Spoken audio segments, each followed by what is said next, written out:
All right, guys. Hey, it is Thursday, and we are on Flip with Rick. And normally, me and Zach share this. So we actually did it yesterday. If you guys missed the live yesterday, go back and tune in. Actually, I thought it was kind of a lot of fun. But today we are talking all about how to get rich doing tax delinquencies in real estate. And to be honest with you, I'm an expert on this. I've spent a lot of time. In the beginning, I chased down tax delinquencies. I mean, I wasn't doing probates when I started, so I probably have the most experience in this one. And so today I'm going to break it down, everything you need to know about tax delinquencies. I'm going to show you how the process works. Now we have over 3,500 counties, so I'm going to give you some generalities, but most of them work about the same way. So for those of you who don't know me, my name is Rick Ginn. I've been a wholesaler for 20 years. I work with my son. I taught him the business almost 6 years ago now when he was only 17 years old. And I'm here to teach you exactly what we do. So we run a seven-figure wholesaling operation. This is what we do. I absolutely love it. I have a small team I work with. And my goal here is to get everybody who has an interest in wholesaling and is frustrated with their current situation, and they want to get financially free, and they want to get really freedom of their time so they could spend it how they want, how God intended us to us. We're not supposed to be sitting in cubicles. We're not supposed to be miserable at work. So I tried all that stuff. I did the college degree and it didn't work. So I found wholesaling and it changed my life 20 years ago. So instead of teaching back like 2003 and 4 and charging you a ridiculous fee for it, I'm going to show you how to do wholesaling for free. And if you've never done a deal before, I'll show you how to get your first deal and show you how to get up to your first $100,000. And then you can decide where you want to go from that journey. Wholesaling's not hard. It's just us humans make it ridiculously complicated. And so if you think there's this barrier between you and your ability to learn wholesaling, I'm here to absolutely shatter it. So how can I have the biggest impact, the biggest legacy? It's teach as many people as humanly possible. This industry has the highest failure rate of 90%, 95%, which is self-admitted by the gurus. The only way to fix it is to make as many people as humanly successful as possible. I think we're over around 4,000 testimonials, which I've never asked for one. I don't like to steer people. Everybody donates it organically on here. So I have a sickness. It's called wholesaling. I love it. I want to share it with you. And I can save you a lot of pain and misery by teaching you on how to do this. So you guys know the process. On the side of your screen, you have a comment section. Introduce yourself to let us know what market you're at. Interact with people. Remember, if you want to partner up with people, most of the people here are absolutely wonderful. I get a couple crazies every now and then, but make sure if you're going to do business with them, you vet them and make sure everything's proper. We're all adults here. So we have some children here, so we want to keep everything clean. And honestly, you can't be, somebody asked me, he goes, what age is this an appropriate channel? 2, 1, I don't care. Get them started early. Okay. Remember, your kids and your family watch what you do. What you say is not as important as what you do.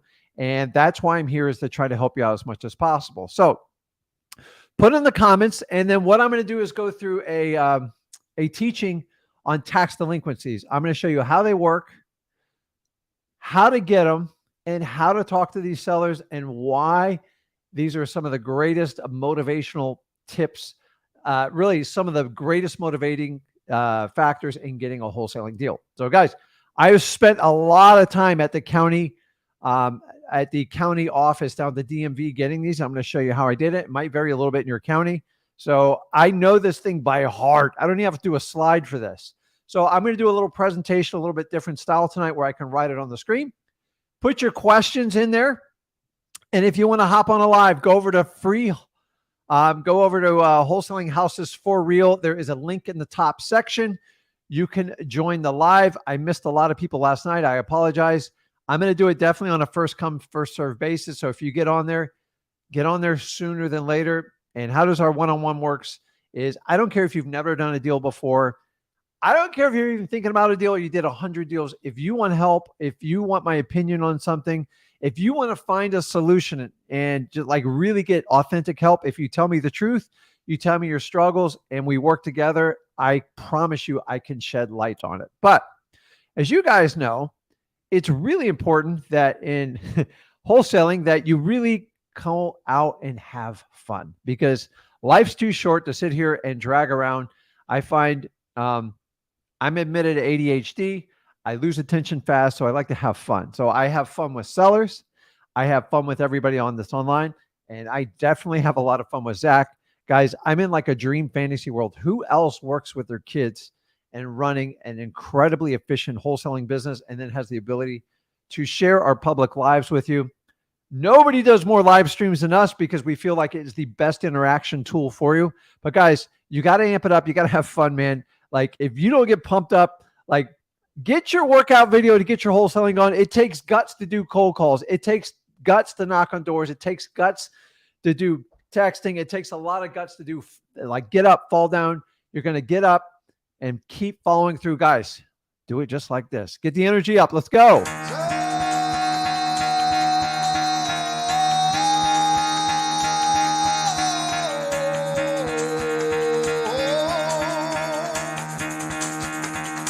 Get the fuck out of bed, bitch. Go.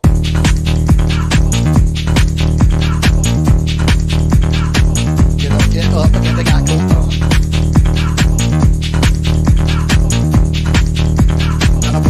Time to wake up, bitch, get up. Get up, get up.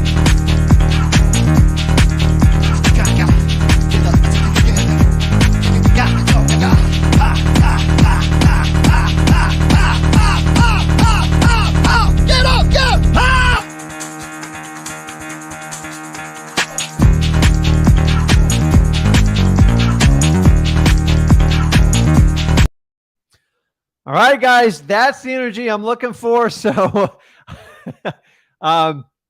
let's do it, man. So today we're talking all about tax delinquencies. And dude, like this subject, completely memorized. Don't even need a cue card from it because I did it for so many years by myself. My wife helped me out with it, and I know it. And so I always keep the staff going on this. So the really cool thing about tax delinquencies, you only got to get it once a year. Like it's not something that you have to go, you guys, when you go get your government list, your code violations and stuff, I get it. It gets exhausting and you guys figured out how to overcome resistance with persistence. But with tax delinquencies, I only get the list once. I need one master list and then I pick away with it because yes, people will drop off on it, but the reality is it's up to you to vet them at that point. So you only got to go get it once. So, and then I'm going to talk about the time to get the list. Oh my God, is that important? So I see people say, Rick, how can I get on here with a live? Go to Wholesaling Houses for Real. There is a link on there and you have to be a member and like you have to be in good standing because I do everything for free. So the problem is when I put a public link on this, 30 people jump on that like aren't in part of the groups and it kind of takes away from you guys that spend a little bit more time here. So to kind of vet that, if you go over to Wholesaling Houses for Real, if you are a member, you can post on there. And that, in my opinion, is the best way to get on. You can share your deals. We can talk about your mental blocks. We talk about the Miami Dolphins. We talk, listen, I like to talk. So it's a perfect setup. So let's get into it. I'm going to take about 30, 40 minutes and go through tax delinquencies. And if you've never dealt with these or you're thinking about doing it, this is a perfect show. So I'm going to take it from square one. So if you're, if like I'm going to bore you, just take a little bit of a break. But I'm just telling you, there is a lot of misconception. Most people don't understand how tax delinquency works.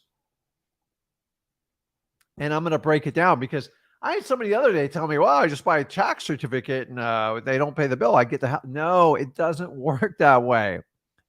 It is somebody's teaching that way. It means they've never, ever done it. So from a guy that actually does it, I'm going to show you how it works. So I am going to walk through. I've got to find a way to position this. So let me share my screen here. So I see you guys hopping on. I promise you I'll take you all in the order that you came on here. So let's see here. Oh, okay, here it is. Duh. Okay, so you still get my mug on there. I don't know if that's a plus or a minus, but and by the way, guys, this is live. It is 5:12 Eastern time on October 13th. So just letting you know, we do this stuff for live. So I'm not going to show you a clock or anything. So, okay. So you guys understand the tax delinquency, somebody who is behind on paying their taxes. So in the real world, okay, we have this thing called well, that's not correct. Let me put a property tax bill. Okay. Now, property taxes are used to fund your local city and county. It does the fire department. The garbage is added onto it. So that's going to run all your emergency services, your police department, your sheriffs. Like, you're supposed to take care of your roads. I'm not here to get on how they spend the money, but I know they get paid. Okay. Governments have to be funded by taxes. Okay. Property taxes are vitally important because if the taxes don't get paid in the city, services cease to exist and people's lives can be put at risk. So the government built this great system called a property tax bill. Now, I'm not going to get on how they tax these things because it's an entire other conversation and it's ridiculous. Okay. But they come up with a fair value to figure out everyone's property tax and you're taxed accordingly. Okay. So when you get a tax bill, it is going to be due at the end of the year. Okay. Typically November-ish. Now, some of the tax bills are paid in escrow. That means the mortgage companies, if you bought a house and you didn't put down a lot, they're going to charge you every month in advance to make sure that bill gets paid. And I'm going to explain why they do that. Or the tax bill has to be paid in full by the owner. These are free and clear houses are the ones that have a lot of equity in them. Once people build equity in, they can remove the escrow fees charged on it. Regardless it needs to be paid. Okay. So comes November, you get a tax bill. Now, nobody calls you, nobody harasses you because the city has built into where they're not really worried if they're going to get paid or not. It's actually guaranteed. Okay. So now let's move forward and jump over to, so here's what happens. You don't pay the bill by usually, I believe, the end of the year. When January, February, March rolls around, they're going to charge you a penalty. And so call it a late fee. Okay. They assess an interest charge. So usually right around January, they'll charge like 1% more. Then February, 2%. And then I believe they'll go as high as like 3% for like March plus. Remember, 3,500 counties, they have some sort of penalty. Some call it an interest, some call it a penalty, whatever it is. Okay. So now we go down. Now January's gone by. Remember, the bill is due in October, November, February, March. So springtime comes. Okay. And in spring, guess what happens? That city needs all the revenue because they have to fund the various departments and they have budgets. And they need to make sure the taxes get paid. So if you don't pay the tax, they're basically going to create what they call a tax certificate sale. Okay. So this is when you go down to the courthouse, and this is where a lot of people get it wrong. Okay. They auction off the tax certificates. Let me be very clear. It is nothing more than a lien for the property tax.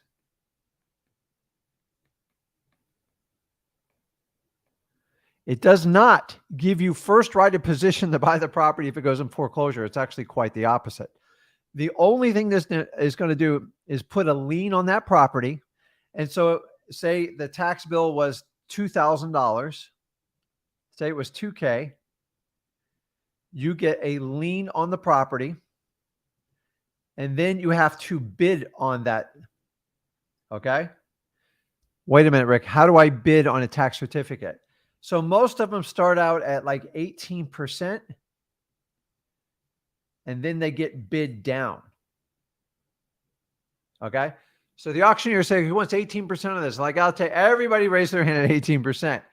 What happens is it usually gets down to the single digits. And sometimes when interest rates are higher when they are now, they'll probably hover around between 6 and 9%. But when the market was really hot, just to let you know, a lot of people were paying 2% on these things. Okay. You guys are not going to make a lot of money at 2%. Okay. Now, some people invest on these because they think it is a very secure, because you're always going to get your payment and you don't have to deal with tenants or anything like that. And it is a guaranteed payment. Now, you might have to take additional steps to foreclose, but people make a living off investing money. And honestly, you're not buying an asset, you're just buying a return. So the question is, how much do you want to put up with it? This is not real estate investing. I'm sorry, guys. When you buy a tax certificate, you are getting a return for putting up that money, and you are now in a first position. Okay. So let's move on to the next phase. I want to keep this going. Okay. So now you own a tax certificate. Okay. Now each county has a different time frame that these goes by. Okay. And in Florida, which I'm going to use as an example, after 2 years, if you own one of these tax certificates, you now have the right to basically apply for a tax deed application. Sounds pretty cool, right? A lot of people think you're getting that. You're not getting a house. It's just a permission slip. It's just a permission slip so you can take legal action to recoup not only the $2,000 you paid out plus all the interest. After 2 years, we want to get paid. Okay. There's people out there teaching that if you buy these, you're going to eventually get the house for free. You're not. Okay. So you apply.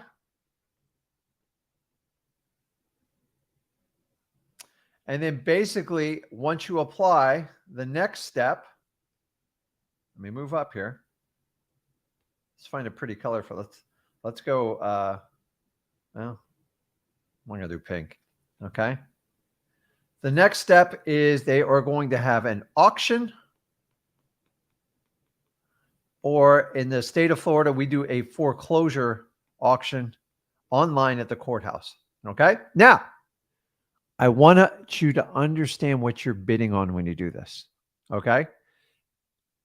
When you go to a auction of foreclosure, you're going to have regular houses that are being foreclosed on.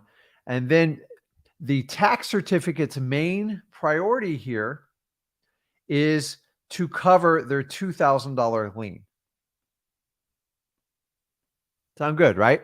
So it has to be bid up to $2,000. If the property for some reason doesn't go up to $2,000, the tax certificate person can bid and take over the house for $2,000. This doesn't happen on regular houses, folks. There used to be like a lot of people that know about this, and that was the strategy is told. I'm just telling you, it's like 0.1%. The only ones that wind up like that are vacant lots that they can't build on. And I've watched so many people buy lots and lands and mobile homes that they can't do anything with. That's why they didn't sell. Okay. Now, when they bid it up, if there's a nice big fat house on it, say a $250,000 house, what do you think it's going to be bidded up to? People from all over the world can bid them. You're right. It's probably going to go like 220 to 245 every time. Okay. So of this 220 to 245, $2,000 goes to the tax certificate holder plus the return. Any overages actually still goes to the homeowner, less than expenses and lawyers' fees and court fees. And this is how it works. You guys have to understand that you go from the property tax bill Let me try my little thing. The property tax bill all worked down in this process. So I apologize for my handwriting, but this is the reality of how it works. Okay. So when you hear the word tax certificate, understanding you're buying a lien and you're buying down the interest rate. When you fill out a tax deed application, it is a permission slip to have the court enter into an auction or a foreclosure so you can recoup your lien. And somehow somebody said, this is how you buy a house. It's not how you buy a house. Because if I have a $2,000 lien on a $250,000 asset, I promise you someone's going to pay more than $2,000 every time. Okay. The ones that get taken back are the properties nobody wants. And to be honest with you, most of those wind up, I'll tell you where, guess whose hands they wind up in? They wind up in the county. They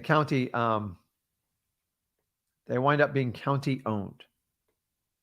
Okay. If you don't believe me, when you get your tax delinquency sheet, you're going to have to sort them out because a ton of them are going to be owned by the county. Those are the properties nobody wants to buy at all. And nobody even wants to foreclose on them. Either they're too small, they don't meet today's requirements. There's just a lot of poorly designed pieces of land out there that happen. Now, every now and then in the old days, when we used to go to the courthouse, it used to be bad weather, people wouldn't show up.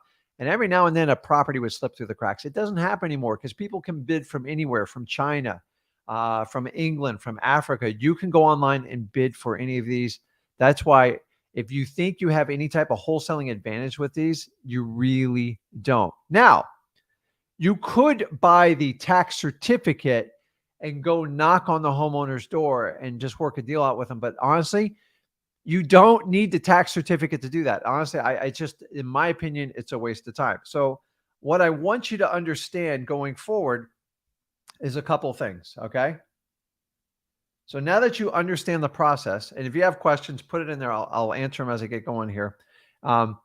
Is tax liens are always in a number one position. Okay. They override any mortgages on the property. The government is going to get their money first. Okay. So that the reason they do that is to make sure the city gets funded by people buying this stuff because it's a guaranteed, eventually you're going to get your money back. So they're in a number one position. Okay. That's number one. And number two, homeowners, they can't refinance with past due taxes. They can't do it. They have to pay them. So if they don't have money to pay them, what are they going to do? They have to reach out to people like you and me, wholesalers, or we have to reach out to them and create win-win situations. So it's really important to understand. And remember, if somebody is behind on their taxes, they're typically going to be behind on their mortgage. Guess what else is going to be behind? Maintenance on the house is usually going to be rough. Okay. If I had a free and clear house, why would I never pay the taxes? I don't know. So guys, I want you to understand because of this number one position here. This is the reason why the banks always make sure the property taxes are paid first, regardless of their position on the property. Because if that doesn't get cleared up, they can have their mortgages wiped clear in a foreclosure. It's important you understand that. This is why tax liens, tax delinquencies, not tax liens, are so valuable. It's some of the highest motivation. Think about that. If you do not pay and you have an auction date coming up, you are losing your home 100% guaranteed. Okay. Would someone want to lose a home over a $2,000 tax bill? That's insane. So I've seen houses lost over even smaller bills than this. You guys have to understand it. So understanding that, I want you, let me put the right pen up here. Let's do.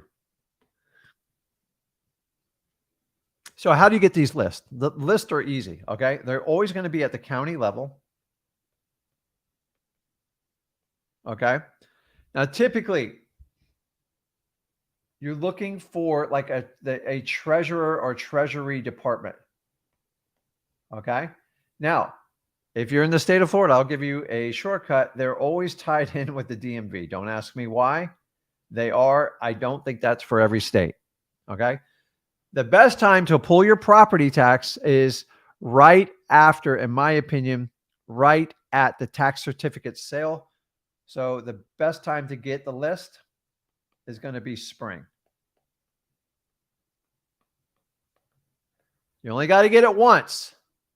You're pulling it once. And once you get that list, you go through it. Now, here's the next phase you have to understand. Okay. You are now going to have to sort these lists.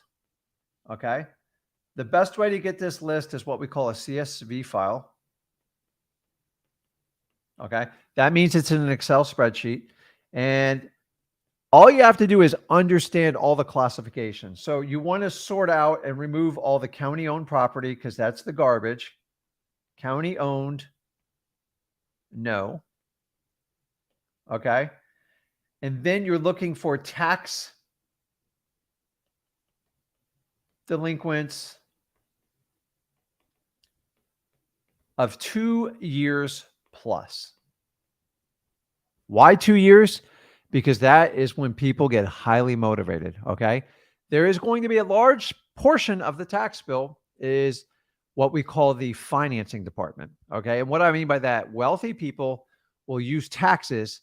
A lot of people have $50,000 and $100,000 tax bills. Yes, there's houses with that kind. I see them all the time. And they literally wait till the last minute to pay the bill because they're playing the cash flow game and they're okay paying a percentage penalty and they're fine with it. So if you see a $50,000 or $100,000 tax bill, it's typically under 2 years. It's typically a wealthy person financing their taxes. So you've got to find the properties that you want. All of these lists are coded because they're derived in the city. And I don't want you to be a list expert. So here's what I did. I basically went over to, I don't even know how you call it, Fiverr. I paid somebody $20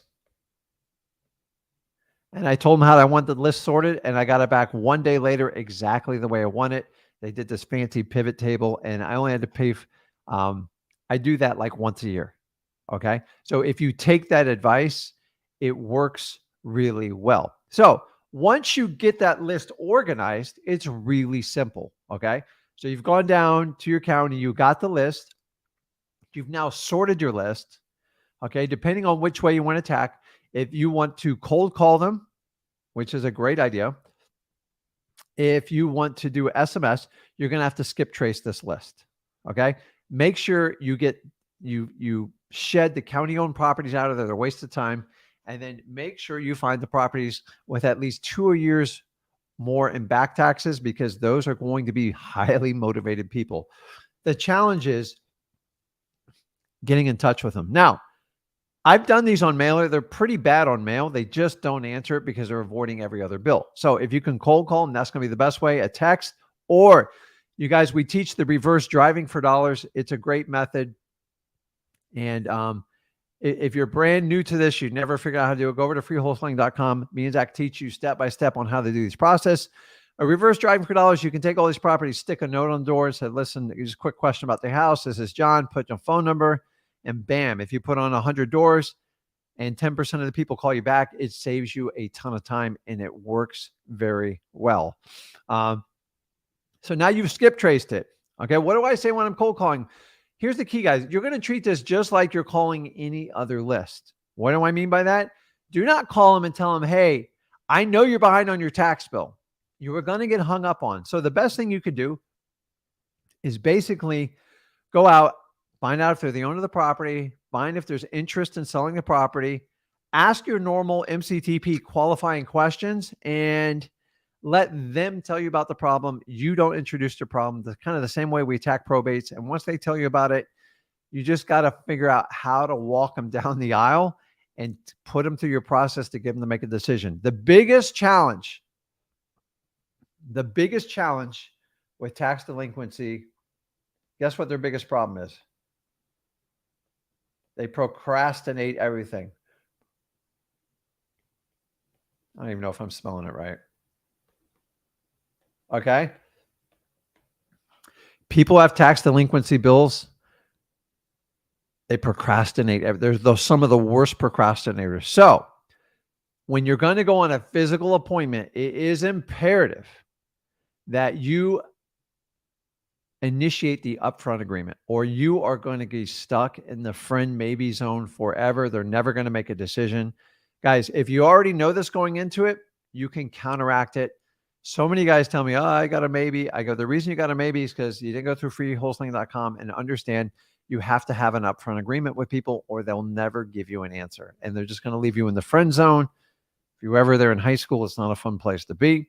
And I don't want you guys to be stuck with that. So guys, let me see here. I'll leave this up for just a second. That is the process of doing tax delinquency. So now that you understand it, I would love to see if anybody has any questions about it. And then we are going to dive in and we are going to work the one-on-ones and help out as many people as possible. And oh my gosh, that's funny. Guys, tax delinquencies, like we talk about government, you only got to get it once. You get it once and be done with it. This, in my opinion, is one of the easier lists. You will get resistance. I'm going to tell you right up front, but it is public records. They can't hide it from you. They eventually have to give it to you. You got to kill people with kindness. You got to help people out. And honestly, it's some of the, listen, wherever there's smoke, there's usually fire. And if people aren't paying their tax bill, they've got a lot of problems in life. People that don't pay their tax bill are typically, if they have a mortgage behind on that, and typically the property maintenance is in major arrears. It's bad. So I'm just reading as I look here. So guys, understanding that, I'm going to take this off here. Guys, this is recorded so you can go back on that. If you're not doing tax liens, I want to know why. Like not tax lien, tax delinquencies, okay? A tax lien or a tax certificate is not going to get you in the wholesaling zone. It has nothing to do with this. You can educate yourself on it, but it's not going to help you in wholesaling. The sweet spot in tax delinquencies, in my opinion, is once the tax certificate is issued, then it's serious. They're going to have to find a way to get that tax bill paid. And that's when you want to approach them. Okay. Now, Rick, what about right before an auction? A little bit different because the only person you have to do is pay off the county if that's the only thing owed against a property. So it's much easier to meet that deadline request. So the two biggest things when you talk to people in tax delinquency is obviously find out the condition of the property, all their motivating factors, find out how much they owe in back taxes. And the really cool part, it's really simple to verify. ListRIA.com will actually give you that information. You can go on the county tax assessor site and they'll tell you any past due bills and the amount due. And then you've got to know what the time frame is. If there's an auction, that can be a little bit trickier to find. The homeowner, the seller always knows. So that being said, this is kind of everything you need to do to get started in tax delinquencies. Pull these lists in the springtime, guys. Guys, don't go to the tax lien, tax certificate sale. It's not investing. It's like going and buying a CD. You don't buy the property when you do that. I don't know why people keep misinterpreting it. A lot of people think that the property is going to get bidded up to market price because it's open to all investors. So many people think, well, just the person, the tax certificate, they get first shot at it. They don't. It's a public auction, and that's what happens with it. So that's it, guys. That's everything you need to know on tax delinquency investing. I love it, guys. Listen, if they're not paying the tax bill, and it's a strong indicator that you can get a great wholesale deal. Now, I want you to remember this. We've been through a record increase in the real estate market. And you guys know we're working on a chilling off period. The question is, how bad is it going to chill off?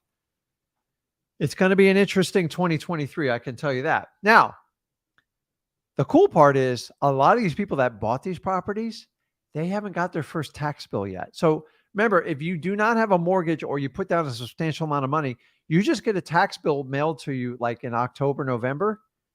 And then you got, the 90 days to pay it, and that's it. And then it goes to a tax certificate and so on. So a lot of people don't even know what the tax bill is going to be.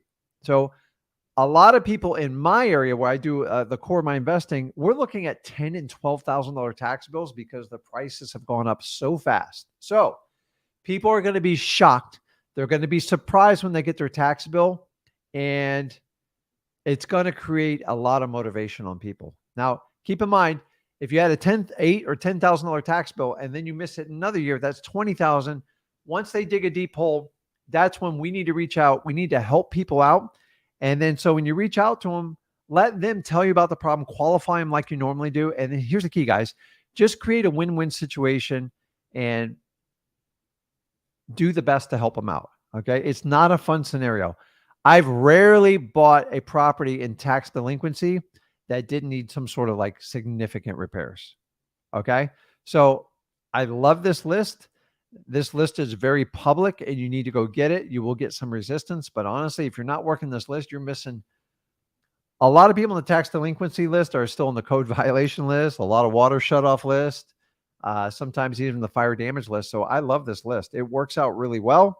And if you're not putting in your repertoire, usually it means you're not comfortable with it. You don't understand it. It's just like if they were on any type of other government list.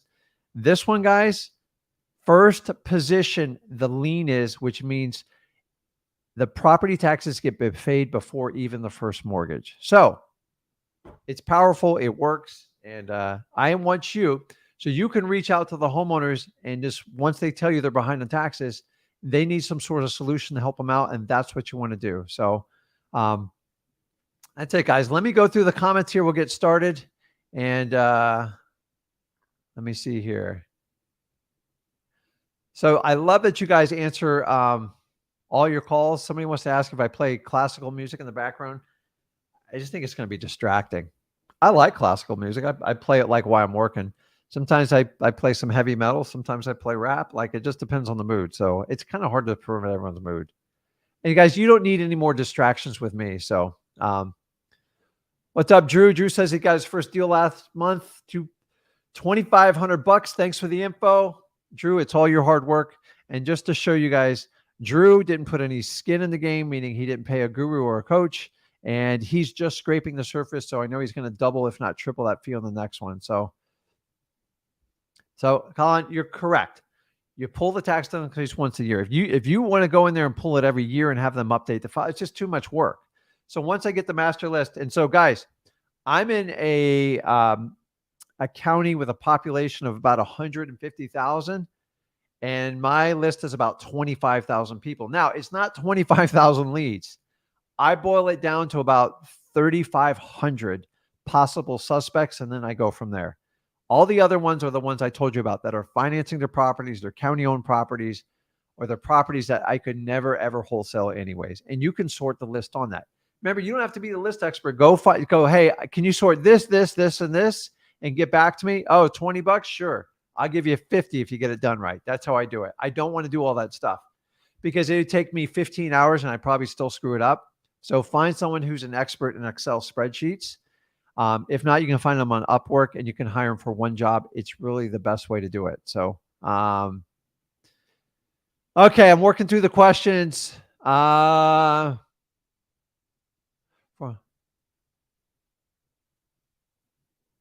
Let's see. Drew's an active guy. I like that. So guys, use the comments to help you out with it. Okay. So Christina writes on here, can you pull the code violation list offline because I've gone to my city hall 4 times and they won't give me the list? So Christina, you just got to keep talking to the right people because it is a public list. I get it. They're going to give you resistance, but you got to find out why they're not going to give it to you and who is entitled to that list. So just kind of increase the quality of your questions. You did do the right thing by going in person. So A+ to that, because usually I get people I called or I text and they won't give it to me. So she went down there. You need to find out what the holdup is because honestly, it's a public record. You fund it with your property taxes that we're talking about here today. So I would just ask nicely and just kill people with kindness. And honestly, I don't even like to call the manager. I don't like to care in any of it. I just try to talk to them. I go, what can I do to make this work? And just try to befriend them. And remember, build rapport, find their kids, find a picture of their dog, connect with them on a personal basis and let them know you live in the city and you love the city and you love doing the fireworks on the 4th of July and all that fun stuff. and then see if they'll go, listen, here's the deal. I'm always supposed to tell you no 6 times, and on the 7th, for $20, I'll send it to you, whatever it is. So just understand that. So hopefully that helps you out.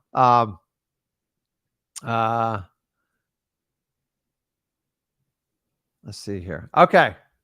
Now I missed some people yesterday and I felt bad about it, but I'm not seeing all them on here. So let's go left to right. James, you there? Hey, Rick. Hey, man, how you doing? I'm good. How about you? I'm good, man. What's going on? What can I help you out with? Yeah, so I think I don't have a contract yet, but this person wants to sell his property for 165, 170K. Okay. And I think the ARV has a 240, 250 and needs about 30 to 40K worth of work. Can you take a look at it and see if that makes sense? Okay. So let's do this.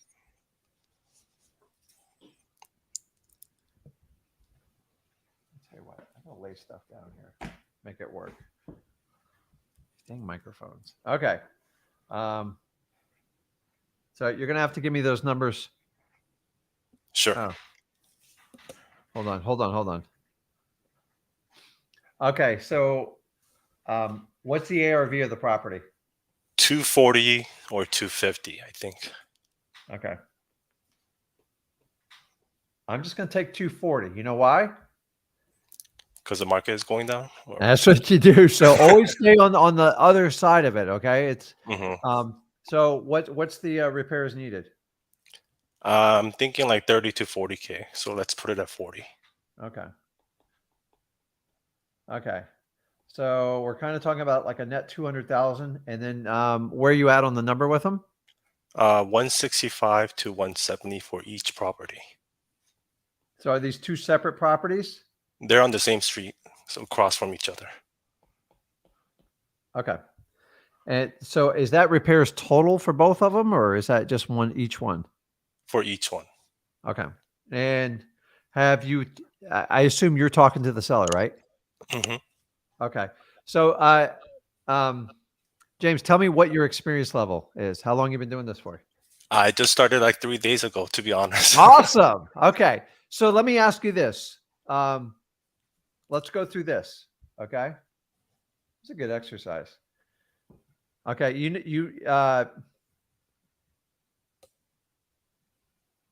What's his motivation? He wants to sell both of the properties because his brother lives like nearby, and I guess he's stealing from his porch and everything.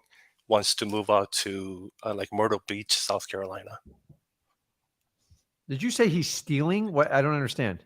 Yeah, so it was given to his younger brother. Okay. But he bought him out because, he wasn't Social Security disability. He wasn't working or anything. Okay. So now that he owns it, he bought him out. But the younger brother that's living close by is always stealing from him. Oh, Lord. Okay. Okay. So he's just kind of tired of it, right? Like yeah. I would say he's tired. Mm-hmm. How long has he owned it for? More than 10 years, I believe. Okay. And that fits the profile. Is he an older gentleman? Mm-hmm. Okay. So he kind of did he live in it, or are these renters? He's living in one, and then the other one is vacant at the moment. So he probably rented it at some time, right? Mm-hmm. Okay. So he's going to fall under like the tired landlord syndrome, which Yep. that's good. Okay. Because guys, I'm telling you, properties aren't like stocks. They will wear people out. And if you're not conditioned to manage properties, they will eat you alive. I have been in this. I used to own 30 units, and it was a lot of work. I hired a company and I spent full time working with the company, and it just drove me crazy. So we kind of know the condition. What are most of the repairs? Is it cosmetic? Is it structural? What is it? He didn't say anything structural, so mostly just cosmetics. Okay. So are you doing this market locally or virtually? I'm doing it virtual. Okay. So here's the biggest challenge when you do on the virtual market. It's always condition, because Right. the reality is you can't verify it. So you're taking a lot of people's words for it. And this is one of the real challenges in virtual markets, because If that 40,000 winds up being 80,000, there's no Mhm. deal here at all. And that's Right. what you got to find a way to quickly to assess those numbers. So how have you dealt with that yet to get someone to take a look at it or have the owner send you pictures? So I was trying to have the owner send the pictures, but he's an older gentleman, so he Yeah. didn't know how. Um, so Just tell him to whip out his Polaroid. so I grew up during the Polaroid issue, guys, where you shook you waved it, shake it like a Polaroid picture. There's a reason they have a song like that. So, I was your trying to get biggest a boots on challenge. the ground. Yeah. Okay, so you're telling me how's the roof on it? Are you replacing roofs? He said he doesn't think it needs a roof repair. He said it's about probably 15, 20 years old. Okay, just to let you know, that's an old roof, buddy. Okay. So you need to figure out what the price on the roof is, and whoever goes look at it, make sure they look up and see if there's any leaks in there. Okay. Okay, what's his time frame? A month or two. Okay. And you know where he's going, right? Yeah. Where's he going to live with his brother? No, Myrtle Beach in South Okay. Carolina. There you go. Okay. So we'll say 60 days. Okay. So he's got a plan for that. And then the price on that, we're basically saying 165 to 170K. Right? hmm So now we can all see it, which actually helps us out a little bit. So now we can kind of work on deals. So now we've got to come up with. So where are you at with it? So how long ago did you talk to him, and have you given him have you figured out a price yet? Yeah, I mean, I talked to him yesterday, and he's firm on the like 165, 170. Okay. So pretty much at 165. Okay. So honestly, if you wind up stuck with the numbers, you better know what the actual repairs are. Otherwise, you're going to be in trouble on this because here's the thing, dude. Tired landlords like this, especially two houses on the same street, they typically know something you don't know. Okay. If that house needs two roof, you got to add 40 grand to this thing. Uh-huh. Okay. So you can go in your county records. Usually they have a records for when they pulled permits for the roof. And Okay. you need to talk to them about the roof, and you need to talk about the age of the HVAC system too. Okay. Okay. Those are typically going to be your two biggest expenses. If the AC is 10, 12 years old, the roof's 15, 20, whoever goes to do the final rehab for this house is going to have to address that situation. So when you go to sell it to a fix and flipper, he's going to probably discount that property that amount. I'm just going to be brutally honest with you. So if you have a good roof and all that other stuff, 165 could be a good deal. But I'm just telling you, they're usually setting you up for some sort of failure on this. And unless you can verify the repairs on this house, I would be a little bit suspect. Stop worrying about what he's firm on. Like, who cares? Like, you have to buy it to make sure it's a right number. Okay. Right. And so what you could do is you could put it under contract for 165 and send somebody in to look at the HVAC and the roof. You could pay someone a little bit of money to go by there and take a look at it. They'll write it up. If you know it's old and it's bad, you can just right off the bat. Listen, when people want more money from me, I'll play the game with them because unfortunately that's what some people need. Okay. Now, if you verify you had two bad roofs and two bad old ACs, if you have the problem, every buyer is going to have that exact same problem. So you're going to have to get it lower when you do that. So if you want to put it under contract and just go on the back door and just say, listen, I checked the roofs out. They look like they're 15 years old plus. Like, they really need to be replaced. Now, I'm not into fixing roofs that don't leak, but remember, you are going to sell it to very educated cash buyers. And remember, cash buyers, they're looking at everything right now. And I promise you, the first thing they're going to look at is the HVAC on the roof. And when they find out it's old, they're going to like, listen, I can give you like, I'll take it for like 130. Yeah, that's what you're going to be stuck with those numbers because they're going to take that. So say it needs another, say combined on that is another 35,000.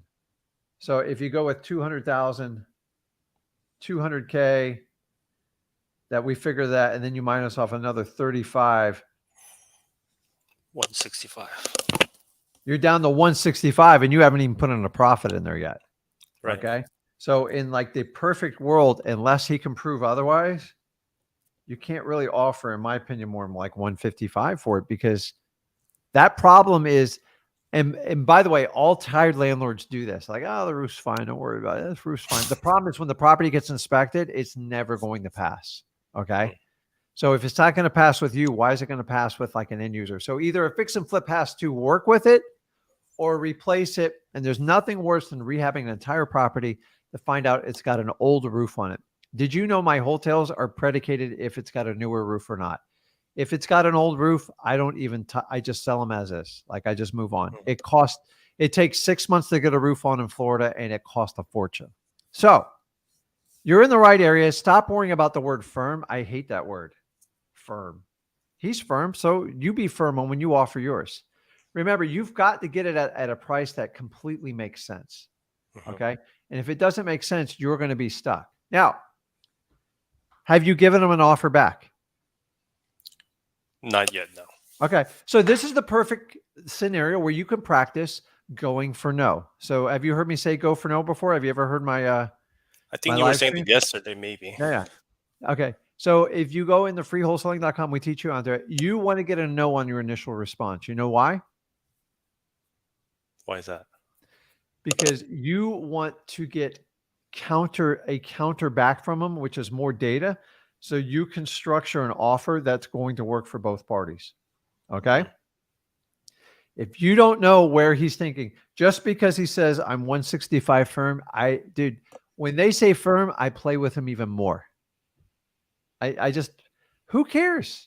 It doesn't, a firm is the same as an ask, in my opinion. So he's in a market where firm does not work anymore. Okay. The last 4 years you could do firm and we knew people weren't playing around. When I say firm now, I'm going to play with them more than I ever have. Okay. So I would come in at a much lower offer. I would start at like 130, 140 and just get a reaction out of them. How do you do that without getting kicked out of the house, James? What do you mean? If you're going to make a lowball offer, how do you avoid being kicked out of the house or kicked in your fanny? What do you do? I don't know, honestly. You build rapport with them. You get to know them. Like you go through the process we teach you in freewholesaling.com, because if you make a lowball offer and you haven't connected with the seller, it's a one-way ticket out the door. Okay. So the word firm means nothing. I want you to ignore it. And if anything, it should motivate you to even offer lower, because firm means pay this retail price or get out of my face. Right. We don't play like, okay, get the quality of a house that belongs a firm offer. That's not a firm offer. You've got an old roof. You probably got old ACs and you need what, 20 grand of work in each house. There's no firm offer at all. It's going to be a really soft offer. So how would you go about getting those people to go out there, take a picture for you? That's something you're going to have to figure out, because everyone's in a different market, in a different place. You've just started. That's the good news. So why did you wind up picking up this market out? Is it, you have a past history there? Do you know it? Or no, I was actually just watching one of the Zach's video where he was giving out 50 states best market to go for. Okay. And so you're going to have to figure this part out. I honestly, I don't even know if I'd send somebody out there. I would just go back and just say, listen, I kind of looked at it. I looked at the age of the roof.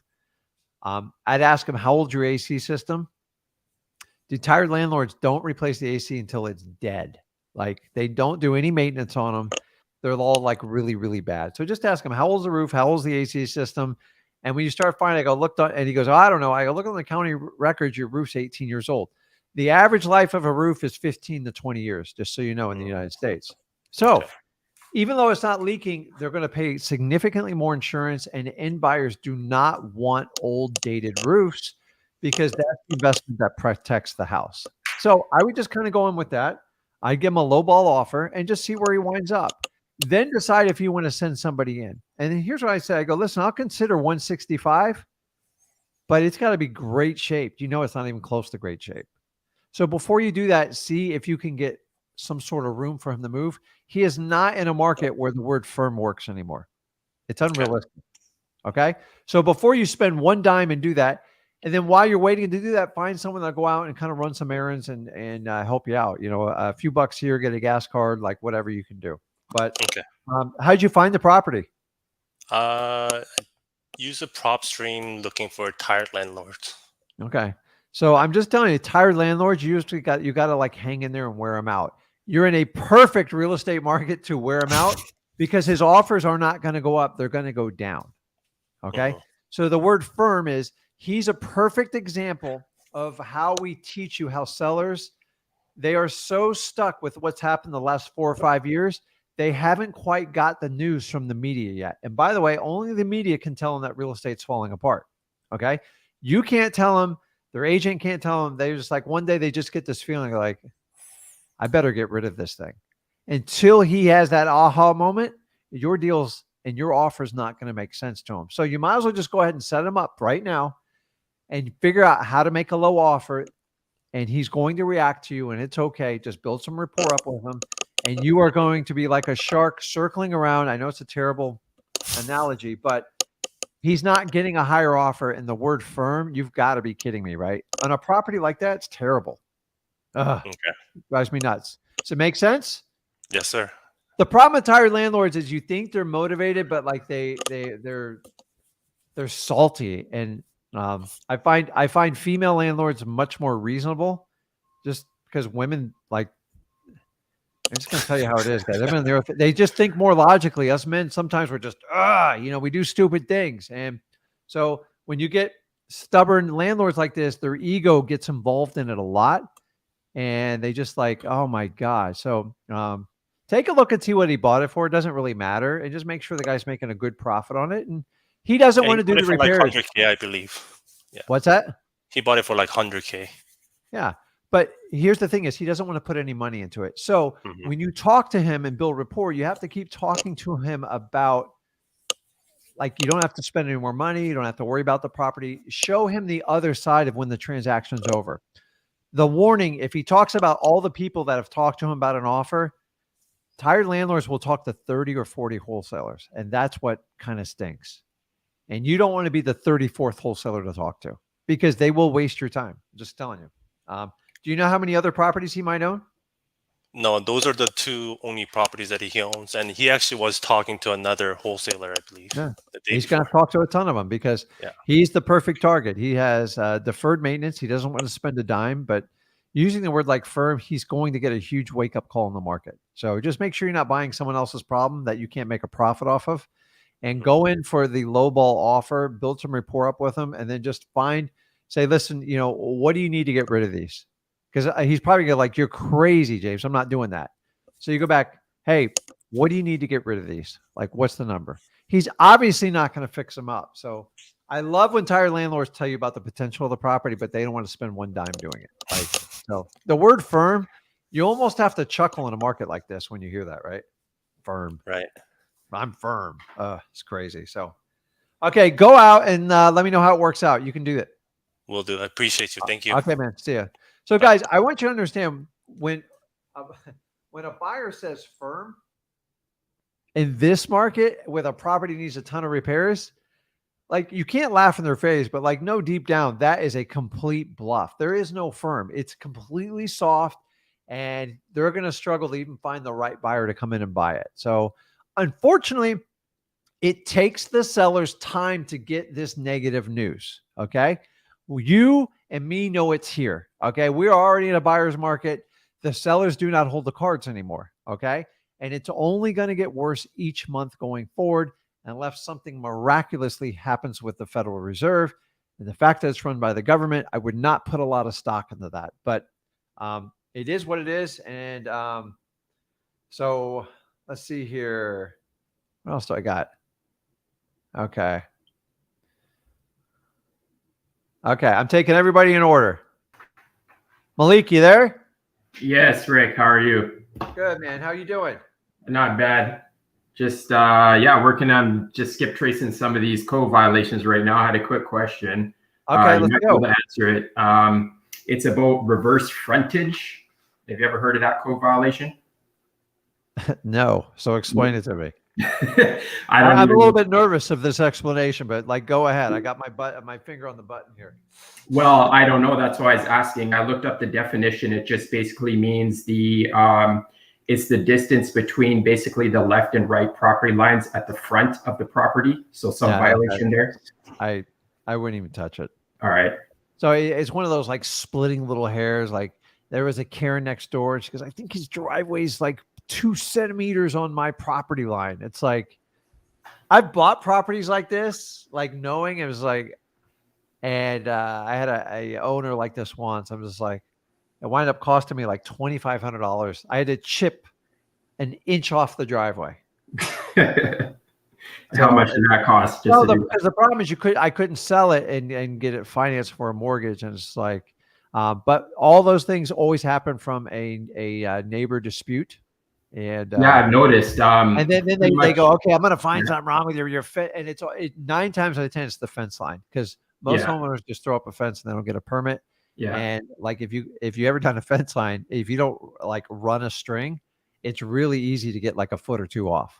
Yeah, for sure. And nobody says anything until they go to sell the property and they get a survey and they go, hey, that fence is on the other property line and you have to tear it down. And then you're under contract and the new buyer goes, I want that fence. Right. And so listen, for the condition for you to buy the property, you have to satisfy this problem. And sometimes it can be I've had a $10,000 fence one. So it's like, I don't care. I buy houses with crooked fences all the time. I just like, right. I don't care, but that I don't think it's going to be a motivating factor of something on the code violation. Okay, I won't waste my time there. The other one you just touched on it, crooked fences. Like I'm going through the code violation list. I'm trying to eliminate which ones I don't. I'm obviously getting high grass. The other one was like dilapidated structures and dilapidated fences. Would I go after those two? Yes. Okay, and the last one was junk in the yard. If they have junk in the yard. Yeah, that's a 50-50 one. So I do have a market that works well, and I have other ones like that's the norm. So you have to decide.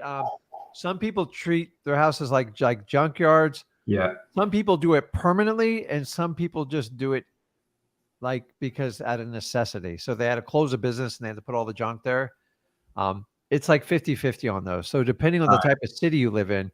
Yeah. If you have like a rural area, there's a lot of stuff that I wouldn't even touch it. But if you're in like a nicer city and you see something like that pop up, guys, there's like hundreds and hundreds of different violations you get. Parking a car without a valid tag, that's a violation. I don't go after those ones though. Like it's like the car violations. I think that's a waste of time. So here's a rule of thumb: anything that makes that property look ugly, in the neighbor's eyes, is a violation. Right. Okay. Do you know putting aluminum foil in certain cities inside the window because people can't afford shades? That's a violation.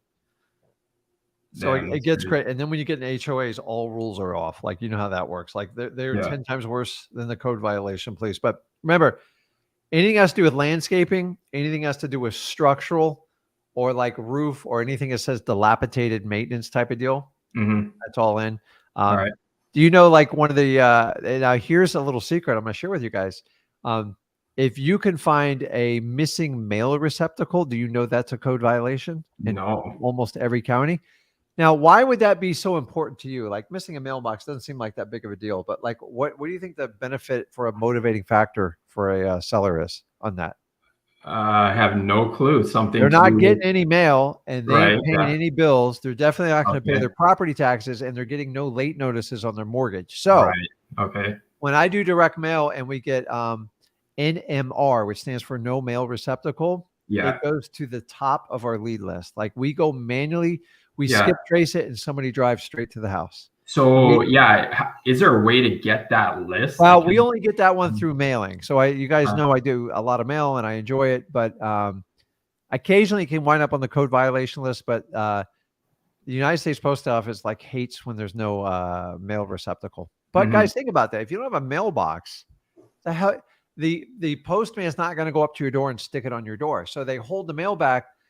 And if anyone's having any type of problems like financial, they're not getting the bills. So it's everybody who's missing a mailbox is either an extreme vacant house, because most people don't do that, or they just like they're so far behind the house they give up. So missing a mailbox is huge. You drive by a house that's missing a mailbox, stop the car, stick a note on the door immediately. It is the best. I have bought some of my absolute greatest deal on the NMR. No mail receptacle. I wish there. So I usually get it from the USPS. We get it from some driving from Dollars Partners. Occasionally there's a few counties that it does come up on the code violation list, but man, if you get them, So can we request lists from USPS? Because I was trying to find out Yeah, if you're that not was you're not possible. getting that. You're not Can't getting get that. it. So Well, how the only way I get it is Yeah. I have the return mail address, Yeah. and they put a yellow sticker on anything that can't be delivered. Now, Okay. the beauty of mail, if you guys are going, what the heck is he talking about? If you're really interested in any type of mailing, I'll put it on the bottom here. I offer a course, mailingmastery.com. It's 100% free, guys. I put 20 years of experience in there. Okay. I am the master at mailing. I love mailing it because it's very scalable. It's doable. I started in a different era. Like I did door knocking and I did mailing. Okay. I did door knocking to generate cash. I turned that cash into mailers so I could leverage my time. Right. Fast forward to today. I teach you guys government lists, Mm-hmm. all the fun stuff to do with that, and do driving for dollars and reverse driving for dollars until you earn some money. So in Mailing Mastery, we teach you when you get the return mail, because it doesn't cost you any extra, we classify them. I get deceased people that just passed away. I get a notice before they even go on probate. I get an NMR.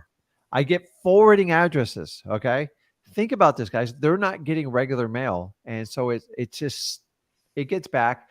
And so the USPS is required to code these so they can prevent future mail of not making its way.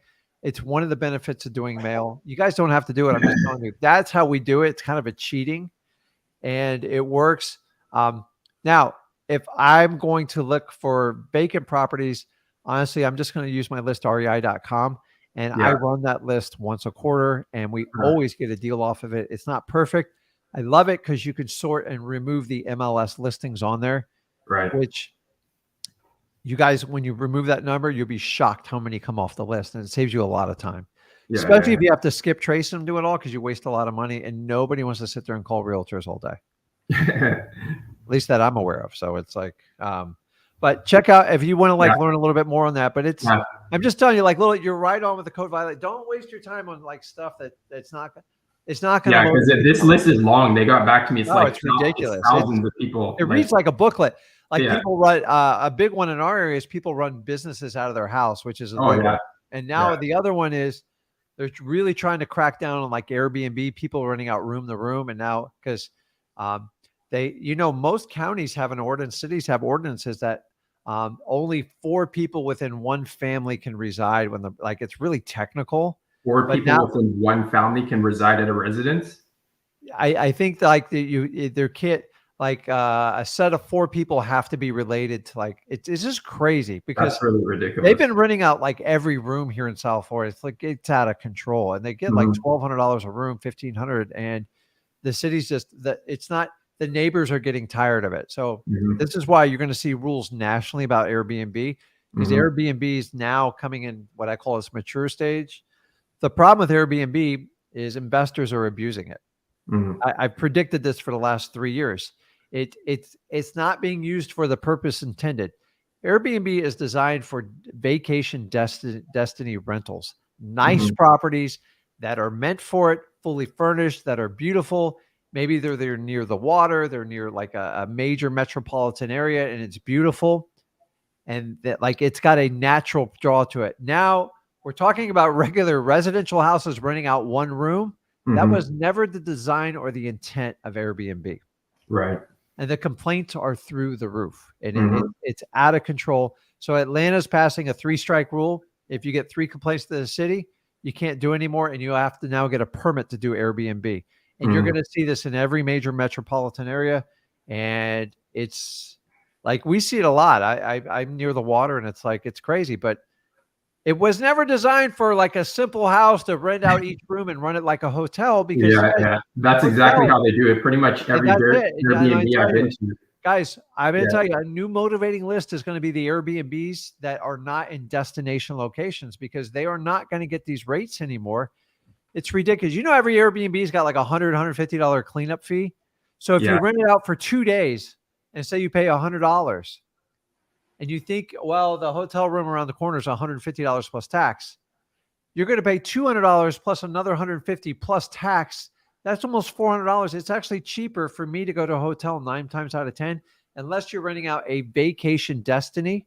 And that's where you bring your whole family, you bring mom, dad, everybody have a good time. That's what it was designed for.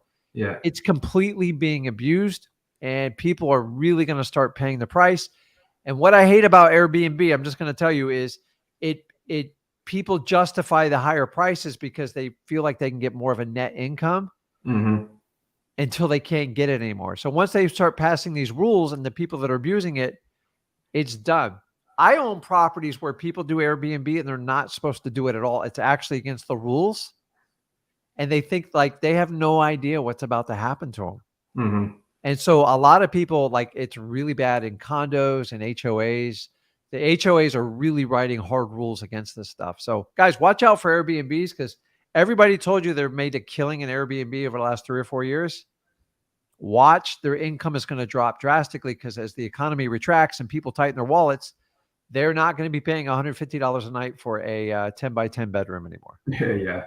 For sure. It's going to be like $20 a night. And then like, they're going to like, okay, well, I paid $700,000 for this property and my income's been cut by 80%. And you're going to see a lot of that going on. I believe Airbnb should be towards vacation destinations, like getaways for the family, because what people won't tell you about Airbnb, everybody talks about the cash flow. The properties get tremendous amount of pressure, a lot of wear and tear, and they are brutal on the properties. And for that reason, like, there's certain homes that just aren't made for Airbnbs. And remember, you have no idea who's checking in that house. There's no background check. There's nothing. Yeah, right. And and remember, you can do Airbnb. You're depending on a third party to pay you, to endorse you. I watch so many people who slave to like the Airbnb. It's like, and then if you have a lot of properties, you got to hire a manager. I'm like, really, what is your net cash flow when you set it down? Yeah, you got to hire somebody to clean it. Unless you want to so do it like yourself. if you're down in the Keys or you're on like Miami Beach, you'll always get a premium for those properties, and that's what it's meant for. But like, so Airbnb is even cracking down now, because if you don't disclose all the rules in your community, they're going to put strikes against you. If you get 3 or 4 strikes, they just take you out of the system. So it's because think about that. If you go somewhere and you don't know, like, oh my God, they have like a 2-week minimum here, and you just stay for 2 nights, and everyone's like, what are you doing here? You can't be here just for a day or two. And it's like, it ruins the experience, and it's bad for like you and your family. So just, you're going to see Airbnb become code violations in the next 12 to 18 months. You're going to see a lot more of it coming. Let me know when it comes to a town near you. I'm telling you guys. Like, my thing about Airbnb is like, oh, well, the property produces 40,000 income. I go, it's 2,000 a month. No, but I can Airbnb it. I'll make so much more. I'm like, knock yourself out, man. I don't think it's legal. I don't think it's going to work. And then what are you going to do when the demand drops down? And they're like, I don't know. I'll figure it out then. And they sign a mortgage on it. So, so you're on the right path. Keep doing what you're doing. One more quick question. Actually, this, well, firstly, the guy who was on before, he's asking about photographers. I'll tell him quickly how I got mine. Okay. I just went to Facebook groups in the real estate investments, and I looked in the chats, and a lot of the investors and wholesalers actually recommend photographers, and then you can just DM them through there. That's how you get reliable photographers. And the other one, pretty sure you guys probably mentioned it in the course. I apologize. I probably overlooked it or forgot. Was the year built 1950? We don't want to go any earlier than that. What, for real estate in general? For like wholesaling, for like the year. I bought property from the 1800s. Okay, all right. Well, I just had a few. You're going to have different types of buyers for that, but I bought a 125-year-old home. Yeah. And I bought a 115-year-old home. Now, I wouldn't even walk in one of them. But it's like, let me tell you what, there is a huge crowd out there that loves to restore them. The only thing you want to avoid is when the house is deemed historical, it really puts the hamper on you. Right. Because everything has to be approved of the city, which means it's going to be expensive. So when they're deemed historical and they got like, I had one where they had to jack the house up 16 inches. What? Yeah, it was $180,000 fix. So they bored. You know what? Actually, I was driving through my neighborhood a while back, and they had jacked up this house more than that. It was like 4 feet in the air. I don't know. What the thing is, you have to keep doing it like every 5 years, because it just slowly sinks. And it's like, they go, well, I'd rather throw 30,000 at it than like get nothing. So that's how they look at those. So it's like when you get those, like, you get someone a huge discount. But the guy's age, I could care less. I don't care. Like, I prefer to have a newer house, but honestly, the older the house is, usually the more issues it's going to have, which creates more opportunity for you. So when I started out in wholesaling, I foolishly would only like pick 3 2s. I avoided anything with a 1 bathroom. It was so stupid of me. Like, But I'll do that's anything. a good idea. Like if it's 1 bathroom and a lot of bedrooms, I think that's a good idea because I hate living in places that have only 1 washroom. Our last place had only 1 washroom. But honestly, remember, we are seeking out the motivation. We prefer a type of property. It's easier to sell, but like ugly houses, like they need help too. Just like ugly people need help too. Everybody needs help. So these houses were built. They're not going away. They're going to have to find some sort of matchmaker. What better person than a wholesaler to do it, right? Right. Okay. All right, Rick, I'm going to get back to work. Thanks for asking the questions. Okay, I'll let you go I'll now. see you, man. Okay.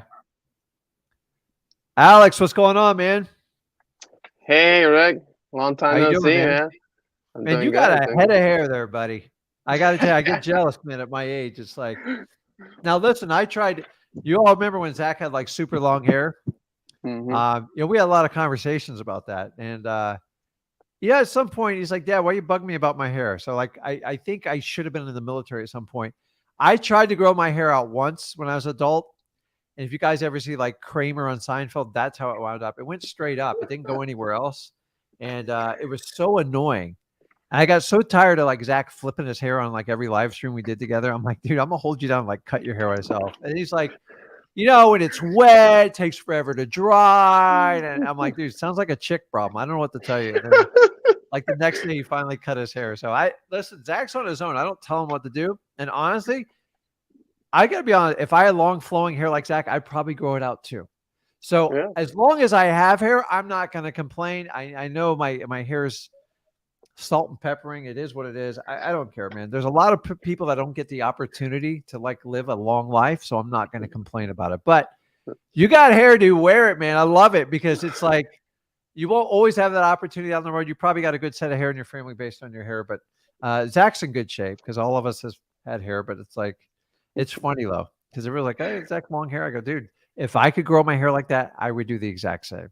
So, and this is the first time I've grown it out. I've always had like a closed, not shave, but almost a shave. See, like when an older grown man grows his hair out, they just assume like you're like a hippie or like there's something wrong with you. It's like, and or you're in your midlife crisis or something. I tried going out, man. It just went up. It was like Kramer 101. I'm like, oh my God. Even my son's like, dude, you need to cut that. I'm like, and then he grew his out, but like his was like long flowing, like crazy hair. I'm like, oh my God, he definitely got it from his mother, not me. So what's going on, man? What can I help you out with? It's so funny. Not much, just checking in. And I tell these stories. Go ahead. So not much, just checking in. I haven't been done much about wholesaling, but I want to start again because I was just like, working on my agency, not my agency, but my gig.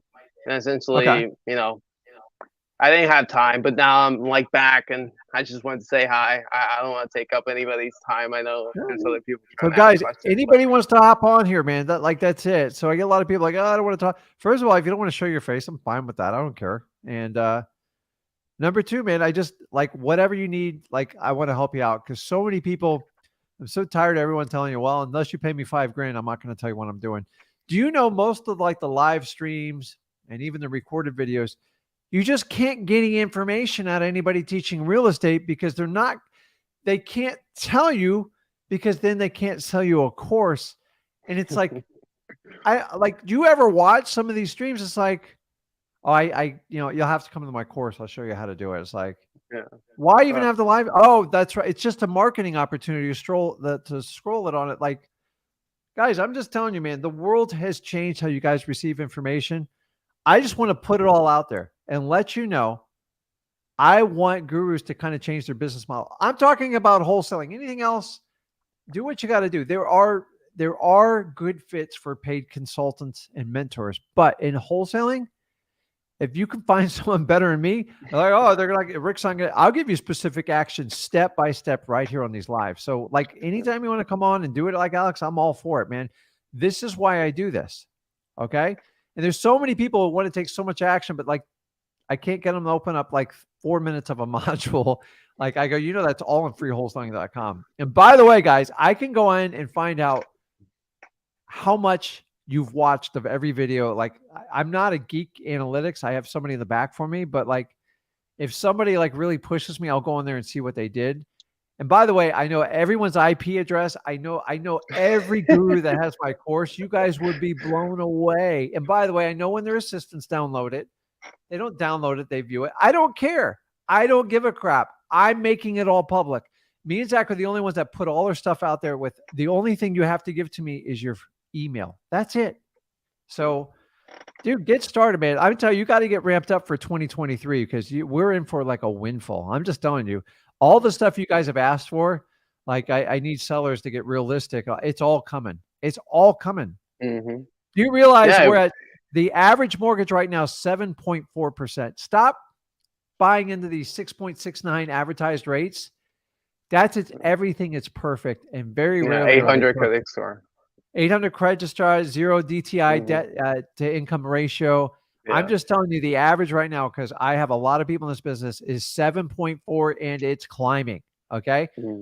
It's not if we're going to hit, we are definitely going to hit 8. And the question is, are we going to go to 8.5, 9? I have no idea. And that's actually what we were talking about last time. We were talking about this, literally. Yeah. I remember. So guys, I want you to understand right now, the end user's buying power has been reduced by almost 45%. Okay. Now I predict right now, we are going to have the 15% is already here, buddy. The 20% is on its way.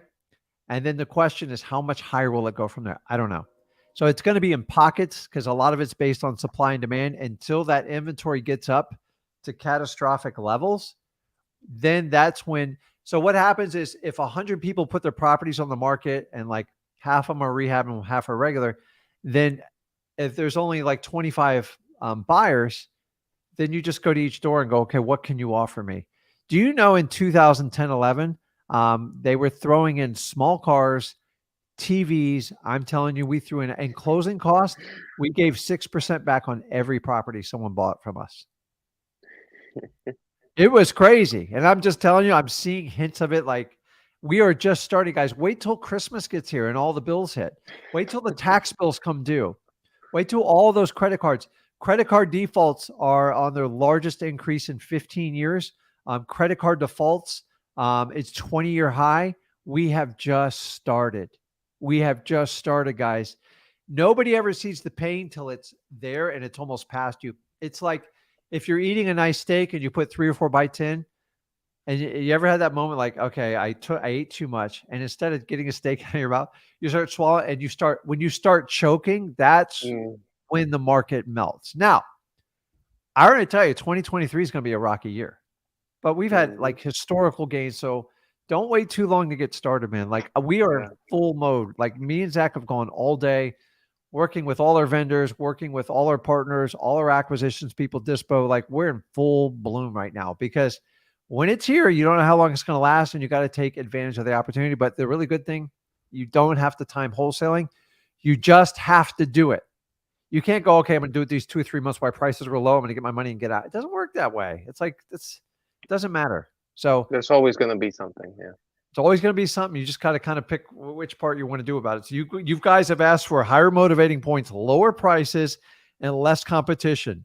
It's like I waved a magic wand, and like every guru and stuff saying, I know the exact live cast, live stream, whatever, where multiple people are saying, I got buyers, everything's fine. This is back in June. I'm like, oh God, dude, so easy to like make that, like that's a rookie mistake. Because real estate is a very slow changing market. As slow as it goes down, it takes 2 to 3 times longer for it to go up.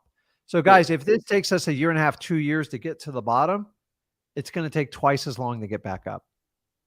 So get it. Actually, I got one request. Can you look up New York, and can you rate that market? Because I'm there right now. I'm not sure if you remember, but I used to be in Puerto Rico. Okay. So you want me to rank the New York market? I make Just that give me really like easy a, for you. It's a tough. real, It's brutal. It's like really high prices. yeah. Like I don't even have to look it up. I already know the answer to it, Alex. It's a tough market. So where are you right now? Newark, New York. Yeah, Okay. like right I'm just beside being brutally Rochester. honest. You're going to have to find outlying pockets and take advantage of it. And my recommendation to you is find a virtual market. I don't want you going up against $1 million price points. So what you have to do is get the data first and then talk to me about the data. Okay. Okay. So look at your average price points. You can use any of the tools online. You can use listrei.com. It doesn't have to cost you a dime. Just look it up and then look at the data, and then you can make an educated decision on where to go. Don't go on gut feels or anything like that. So I'm making a generalization about New York, but actually I did a what recording did I do that?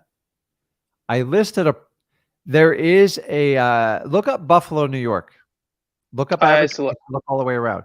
I used to live there. Okay. So are there cheap houses It's like there? right beside here.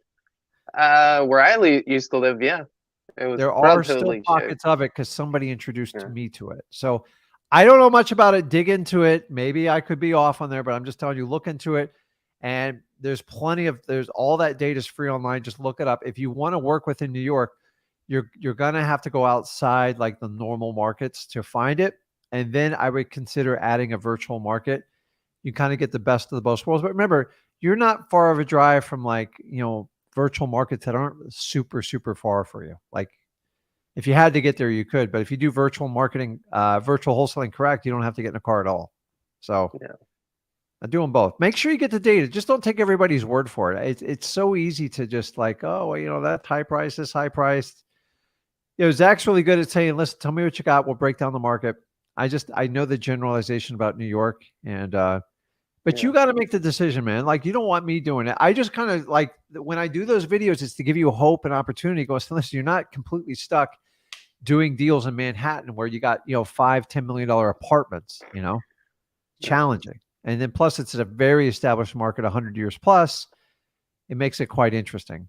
So look around and let me know which one you pick out. And then let me know which virtual market you pick out as well. All right, will do. Okay, man. Awesome. See you, Alex. Thank you. Later. Kind of on a roll here, man. I got to keep going here. Let's see here.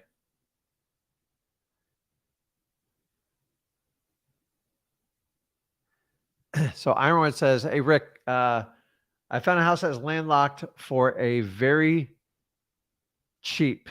Bank is selling it. So the minute you tell me a bank's selling it, it's probably not going to be a deal. I've been working on getting it right away. So you just better make sure you have a buyer. Banks are brutal. They usually never sell stuff at a discount. And when they sell at a discount, there's usually a problem with it. So just make sure you're not getting an unsurprised problem, because when you buy it from a bank, they make you sign every document in the world. You cannot come back and sue them no matter what. So every property I bought with a bank, it's just either they're very, very low margins and I had a pre-cash buyer built into it. So if you have a buyer built into it and you've got full disclosure on the property, then go for it. But keep in mind, banks throw properties on MLS. They usually work through realtors. And when they sell them cheap, that means they usually know there's a problem with the property. So just beware of it. That's my only. I do not like buying properties from banks. I don't like banks at all. Got to use them, So, okay. Buyer, are you there? Yeah, hey Rick, what's going on? How you doing, man? Where are you calling from? Atlanta, Georgia. Okay. How's things going? Things is going okay. I just got a few bumps in the road that I need, some help with. Just wanted to hop on, and just talk a little bit about the problem I'm having. So, I mean, I don't have a problem. Like, I took action immediately. We talked before a couple weeks ago, but this is like my second month now, right? So, I'm not having trouble, talking with sellers or anything like that. My point is, I had 2 contracts. One I have now, I have to terminate tomorrow. But it's like I'm having trouble with ARV, man, the bait and the buy price, because it's like I'm doing what you just did. I just seen how you did it with the first guy you talked to. I did it the exact same way. ARV minus the repairs times the percentage. And then I have my buy price, I get it. And then now when I'm trying to shop it out the buyers, they're coming back $40,000-$50,000 under that. Like 70,000. So here's the challenge. You're in a complete new type of buyer's market, cash buyer's market, and they're getting extreme. So they're testing us, and it's challenging right now. You are going to spend a lot more time working with cash buyers than you ever have before. So the good news is you didn't have to experience all the highs of the last 4 years. In the last 4 years, you didn't even have to deal with cash buyers. To quite honestly, you didn't have to deal with. Now, back when I started, we had to do this all the time. And then for 3 years, I spent more time dealing with cash buyers than I dealt with the motivated sellers. And nobody still believes me to this date. I go, you're about to experience this all, because keep in mind, they're in a market, like if you have a sharp falling knife and like it's coming off the kitchen cabinet, nobody wants to touch it till it hits the floor and bounces up. Yeah. And that's what you're having with the cash buyers. They're like, you have to give me such a crazy reason to buy it. Otherwise, I'm not going to buy it. If they know for a fact they can't make a profit, they're not going to buy it from you. And it's brutal right now. And we all have to adjust our pricing. The problem is your typical ARV, the after repair value, it's flawed. You know why? Because you're pricing it based on the last year's sales. Okay. And what happened in the last year? It was skyrocketed. Ridiculous. So the ARV is not a great, it's a pain in the butt. So I tell people, don't focus so much on the percentage. Try to figure out the ARV, and you're going to have to use what we call moving math. So find the most conservative comp, make sure it's comparable, and you're going to have to discount it from there. Because on average, guaranteed real estate is going down about 1% a month. We might be 1.5. We could be approaching 2%. So the good thing about wholesaling is if we're in and out of a property in less than 30 days, it's not that big of a deal. Think about the fix and flipper. He's looking at 6 to 12 months down the road. So he's pre-pricing. He's doing what the stock market's doing to everybody right now. They're trying to anticipate what the rate hikes are going to be, and they try to price it in the market.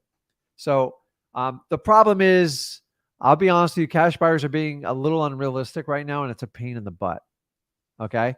So one of the great strategies in this current market is you guys are going to have to spend more time with cash buyers. So you're going to have to get to know them and get to know what they want to pay for stuff and like have them explain it to you. Now, you need more than one cash buyer. It's more important than ever right now, but you need to find vetted cash buyers that actually buy this stuff.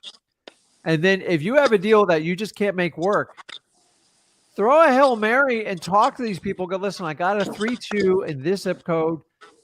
Very similar to the last property I showed you. It needs about 10 grand of damage. It needs about 10,000 repairs. What do you think you could offer for that? And I will supply you all the stuff, but like, I just want to see if we're in the ballpark and then test it out. Because at least if he gives you a number and he knows you're serious about it, go, listen, I'm trying to get the best discount possible. If you don't share numbers with me, I can't do it. If he spits out, he goes, I can pay 140 for it.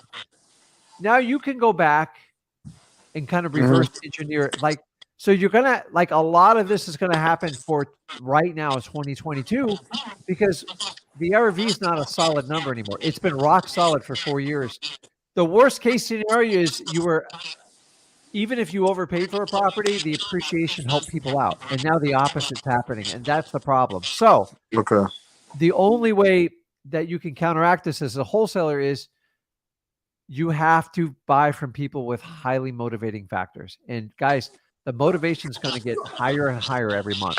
So if you got somebody who's sitting on the fence, don't reach, because you're going to get disciplined. It's going to be a problem. So I spoke to a gentleman yesterday. He's looking at like a really expensive house, and she goes, all the motivation's there, and she threw in a realtor at the last minute, and the realtor's like patrolling around this guy.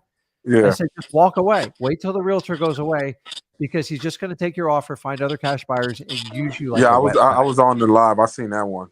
You can't, like, I can't win against a realtor. Like, they're talking retail. I want to do wholesale numbers. So I have like 4 or 5 properties that we've been working on for a while, and I told all my people, pull back. So all my acquisitions, because they'll take that offer we gave them. I go, it's changed. It's changed. The market's changed. And this one is on market too. This one was on market deal. I got it for, $30,000 price reduction. I think I got it at a good price, but it's a 2-bed, 1 bath, so that was problem too. But I mean, I called every for, landlord possibly in Decatur, in DeKalb County, looking for 2-1, but they was telling me like they want to make it like a 3-1. Yeah, that's So it. So like it's you might back in the old days, like when I had tough times, like I only bought 3-2s because that's all I could get my cash buyers to buy. So I actually adapted my marketing. It's not always that easy. Remember, the properties choose us. We don't choose the properties. Okay. It's not like picking out your girlfriend or boyfriend. Like it's just you don't care. You're not living there, but you got to pick a deal that's going to work for you and your business. So this is why it's so important you go for that no. You've got to get ridiculous discounts. The reality is if anybody's been wholesaling the last 4 years, they've been on a gravy train ride and they are all going out of business, every one of them, because they don't understand how wholesaling works. This is how it's supposed to be, by the way. Okay. Yeah. And if you can survive right now, this last quarter in 2023, you'll come out so strong on the other side. It's going to be ridiculous. Okay. In 2008 to 2010 makes me the wholesaler I am today. I was tested. I had some nuclear meltdowns. I really had to learn what cash buyers want. I had to learn creative ways to do real estate. I learned how to do short sell flip. I learned how to negotiate with banks. I tried everything, guys, because I wasn't going to give up. I didn't want to go back to my regular job.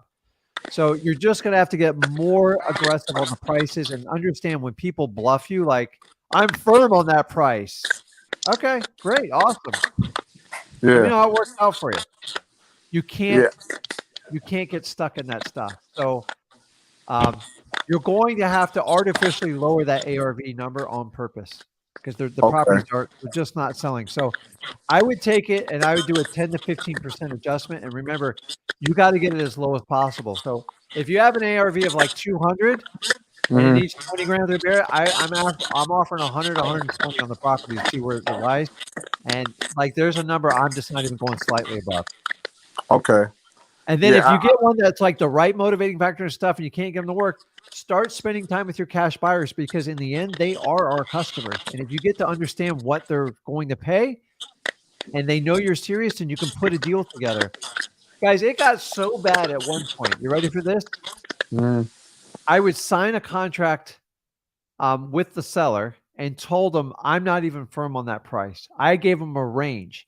And then I would bring my hardcore cash buyers back with me and I see what they would give me an offer.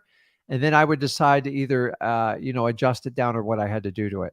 And I did a lot of properties like that. Now it's risky. Don't get me wrong. A lot can go wrong, but like, what do you got to lose, guys? If you're going to do that, we used to do ranges for a long time. I'm not teaching that because it's very confusing, but if you have a property that's highly motivated, but they won't throw in a price, go find out what a cash buyer will pay for it. Just don't give them the address. Just give them the whereabouts and maybe you can go over some pictures with them. And if you vetted them, they're solid. They will tell you where you need to lie. And then, guys, it doesn't matter what we buy it for. It's really what the cash buyers will pay for it. And if we keep overpaying for them, if you keep getting the number wrong, just spend more time with your cash buyers and figure it out. Eventually, the dust will settle and the prices will come back up. But this last quarter and all of 2023, we have to be ridiculously conservative. I'm adjusting to the lowest comp and I'm taking off 15% on my side. And then I'm going from there. Okay. I've been doing that. Today I actually just took a step back from trying to, get more properties under contract because I don't want to keep having to terminate contracts. I agree. It sucks. I don't want you doing that either. I don't. Yeah. But unfortunately, you're in a market where you're going to have a lot of play. So the only other thing I would add to that is make sure you're creating a huge cushion in your contract, 30-day inspections. Like it's not unnormal. Okay. We've been in such an aggressive market. Like you guys are like 10 to 14 days. You think 30, everything I write is 30-day inspection. Like I don't even, it's got to be a smoking deal. And if they want a less inspection, make sure you're getting a better price. Okay. You want 14 days? That's fine. Like, I can give you 120. I can't give you the 135. And so the higher number, go, listen, I got to make sure that house is rock solid because that extra 15 grand makes a difference if I can move forward with it or not. So you're going to need more room to chase down the cash buyers. So you guys trying to squeeze this in like 10 to 14 days? Yeah. Oh man, I would completely change. There's nobody else buying these properties, guys. So create that in there. And a lot of sellers, if they're motivated, 30 days is not a big deal to them. But listen, I don't wait till 30 days to get out of contract. If after 2 weeks I can't get a sniff, I'm going for a serious price reduction or I'm getting out of the contract. Do not wait till the 29th day. It's brutal. It's painful. Okay. I'm going to go ahead and do that. I'm waiting on 2 right now. You know, I gave them my price. They didn't budge. So, you know, I told them, okay, you know, I'll just sit on it and wait and see. Hey, and I've been calling best of luck. So leave it on a positive note. And remember, when people don't take your price, there's 2 things have to change: time and circumstance. Time is going to change them because the market's not getting better. It's getting worse. Okay. Yeah. I'm not here to scare you. I'm just here to tell you the truth. And they're waiting for the media to tell them it's bad. And you know how the media is going to tell them anything's bad till after December. That's how it's going to work. Okay. Well, I'm in it, man. You know, I'm confident that, you know, I'll prevail soon. So okay. I'm gonna keep at it, man. Thank you. I appreciate it a lot, man. Okay. All right.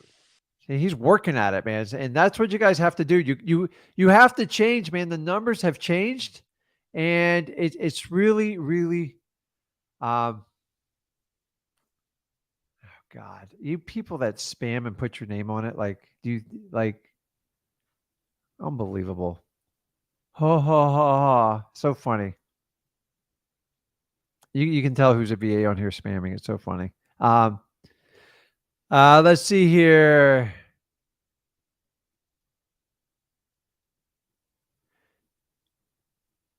Oh my God, I got a car guy in here. You make it so easy just to block you. Guys, if you don't want to talk about real estate, get off my stream. It's like you're wasting everyone's time. It's ridiculous. So guys, call people out when they put these ridiculous posts about stuff in here, because it's not going to help you out. Just like a boat ride and a fancy hotel and a pep rally is not going to help you flip real estate. It's just going to get you to pay somebody else that much faster. And don't let the tricks going on. Okay, let's see what we got up next here. Who have I missed here?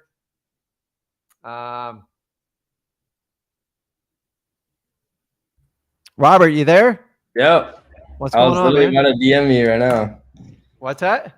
I was about to send a message like, "Yo, I missed you yesterday." Like, if you can. That's all right. I got you, dude. I'm literally going left to right, man. Like, okay, so cool. If you're on here, I'm trying to hook everybody up. Cool, sweet. Yeah, my name's Robert. Obviously, I met Zach. This is my second time on the live. Okay, cool. But yeah, basically, I got a list. I ended up calling yesterday, like a high equity list. You know, I was getting like obviously a lot of them saying no. But I was just curious, like, what would be the process if they say yes, you know, interested in selling? I go down to MCTP, you know, it's like everything checks out. Let's just say they want the property to be sold, you know, 100K. Do I tell them? Because like yesterday, I just told them, I was like, oh yeah, you know, I asked them everything, got the details, and then I was like, I'm just gonna like, you know, go over it with my cash partner. We'll, you know, get back to you. So then what would I essentially not give them a price, like my price that I would buy it for until I get boots on the ground? So Robert, are you doing this locally or virtually? No, this is virtual. Yeah. Okay. So how long have you been doing this for? Literally just like a couple weeks in. Okay. So good. So you're on your journey and you're learning. So yeah, I just did the biggest thing you do is seek out as much motivation as possible. And are you doing this solo? Yeah. Yeah. Okay. So you've got to find people with the highest motivation. If you haven't heard anything that's going on, is that the market is changing and we have to adjust. Yeah. I've been calling this for like over a year, but all of a sudden every guru is panicked within less than 60 days when this has been this is what started happening at the end of last quarter. Like, just people don't know how to recognize it because the data takes so long to come out. So you got to find high motivation. And you got to find people that really need to sell their house. Yeah, I mean, if you're doing virtual, the biggest problem with virtual is, number one, verifying repairs. Yeah. Because someone will tell you it's $20,000 repairs, and you finally get out there and it winds up being 80 or 100,000. It kills the entire deal. Like, it doesn't. It's really hard to recover from that because they kind of lied to you, and they're like, "Well, it was 20 grand 10 years ago. Well, now it's 80 to 100." Okay, and then number two is you don't know that market, and you write the wrong contract price. And you have to get out of probably 50 to 60% of your contracts. Those are the two killers in virtual marketing. Why? Virtual wholesaling, because that's the problems we had as well too. Okay. Yeah. So you got to start working on fixes to get around it. Every now and then you got to get someone to go out and kind of look at the property. Now, which virtual market did you pick? Is it a market you're familiar with? North Carolina. Okay. So don't give me the exact city because I don't want to give people ideas, but sometimes people like to use cities. They kind of went to college there. They grew up there. They have an aunt and uncle there. Man, does it really help, because when you get in a pinch, you can have somebody help you out and you don't have to rely on complete strangers to do it. Okay. Yeah. I mean, my thing is like, I'll like make a Facebook or like find people. It's not so much about finding the boots on the ground, but essentially the process. So essentially, I would have to like find somebody and then have them like either like, take pictures, I guess, send them to me so I can see kind of like what the repairs are going to cost. It is. So if you can get the homeowner involved, it's like even better. But like, let me cut to the chase, Robert. The challenge with virtual. So where do you live? What state? California. Of course, California. Yeah. So southern or northern? Southern. Okay. So always be on the lookout in your local area, but I get it. You're making a smart decision. Is when you do virtual, I'm just going to tell you, like, in the beginning, you're looking for the low hanging fruit. Like, let's just be brutally honest. Like because what happens a lot of time when you're brand new to this business, especially doing virtual market, your first thing is like, oh, let me get your information. And if it qualifies, I'll call you back. And then you get on the phone with someone like me, which is fine. I'm here to help you. But like, you get stuck in that zone. Like, where do I go from this? Like, do I make an offer? Do I not? You need to find the people with the most motivation and just hit them with an offer, because you ain't driving by the house. You don't want to waste money doing it. Just go for a low ball offer, build the best rapport up, and just throw it out there. Understanding you're going to get rejected a lot. And the sooner you get through it, it is a quantity game. Yeah. You can't spend 3-4 days massaging people in virtual markets unless there is a significant reason. Your lack of inexperience is not a good enough reason. Sometimes you just got to make an offer and get through it. Sometimes you make 50 to 100 offers and you get deals. If you never make an offer, you're never going to get a deal. Okay. Yeah, so sometimes you just got to cut to it with them and say, listen, I'm checked. When I hear really high motivation, I go for it on like a virtual appointment. Like they're like, hey, I need to really get this house sold. Okay. Yeah. So if they tell you everything, what you got to start doing is role playing. So if you don't have somebody you can role play, hop back on these. We'll be happy to do it with you. But I can tell you, man, sometimes I got to work my acquisition people. I'm like, now take it down. Now he's on the phone. He wants to sell it. Give him it. Like, figure it out. Well, I don't know what to offer to him. Like, then offer such a ridiculous low number that he gives you the number, or she. Okay. Yeah, that was my next question. Was like, I had him like on the call right now, and I was like, damn, like they just told me like, let's say 100K. Like, do I just run the comps really quick, like on PropStream, or like? Or did they ask you that? Would you? No, I told them, I was like, oh, it's like, what do you need to get for this property? And they're like, oh, like 100K, So if I was you, I would just play good cop, bad cop, because it works really well. So okay. So like, oh yeah, my partner was. Just say, listen, I don't mean to, like, I'm just like, I got you on the phone here. Like, would you take 75K? Oh, are you crazy? I'm not gonna. Hey, dude, I told my partner he's nuts. That's why I'm talking to you. Yeah. So tell me what you need to get to get rid of this property. Don't do an ask price, offer, anything like that. Just try to get to their subconscious level to give you a number. Okay. Yeah. You have to do numbers in virtual marketing. Like spending 3 hours with people, you can only get so far with rapport on the phone. It's just the truth, right? And then if they're just like, oh no, like 90K is like my. Uh-oh, I lost them. Yeah, dude, just go for it. You know what to do. Call me back next week. I'll get you on there. So, okay. Dude, Tristan's got a big smile on us. I got to put him on, man. What's going on? Hey, Rick, how's it going? How you doing, man? Doing pretty good. What hat you got on there? Oh, it's a Cricket Wireless hat. My dad got out at a Cricket Wireless thing a couple years ago. Just wearing it. That's unique, man. What's going on, man? What can I help you out with? Just had a couple questions for you right now. Okay. So, I'm starting this thing with a partner and maybe two partners. Do you think that's the best approach, or do you think I should just do it solo or just with one other person? So, how long have you been doing this for? Probably about a week, actually. We just started. Okay. So who's the person you're considering as like a partner in the business? So one of the people is just one of my longtime friends, and honestly, it's all been business, and we don't really do anything other than talk about, how we can make money together and just set ourselves free. And basically, he's all in. He's doing the same stuff as me, and it's 50-50. So I feel like, it's good. The third person, it's kind of the same, but I feel like maybe two people, a duo, might be better. It is. Like sometimes it does just naturally work. Having a partnership with strangers and not noticing their tendencies. So how long you know this person? Quite a bit, right? Yeah. Couple years. Okay. Same age group or? Yes, sir. Same age. Okay. So the thing is,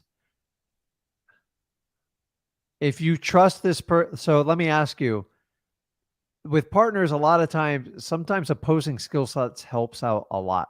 So like, for example, I'm not a highly organized person. And I know it. Like I took a lot to admit it. And once I do it, I'm very good at connecting people, and I'm very good at like pushing to get deals done.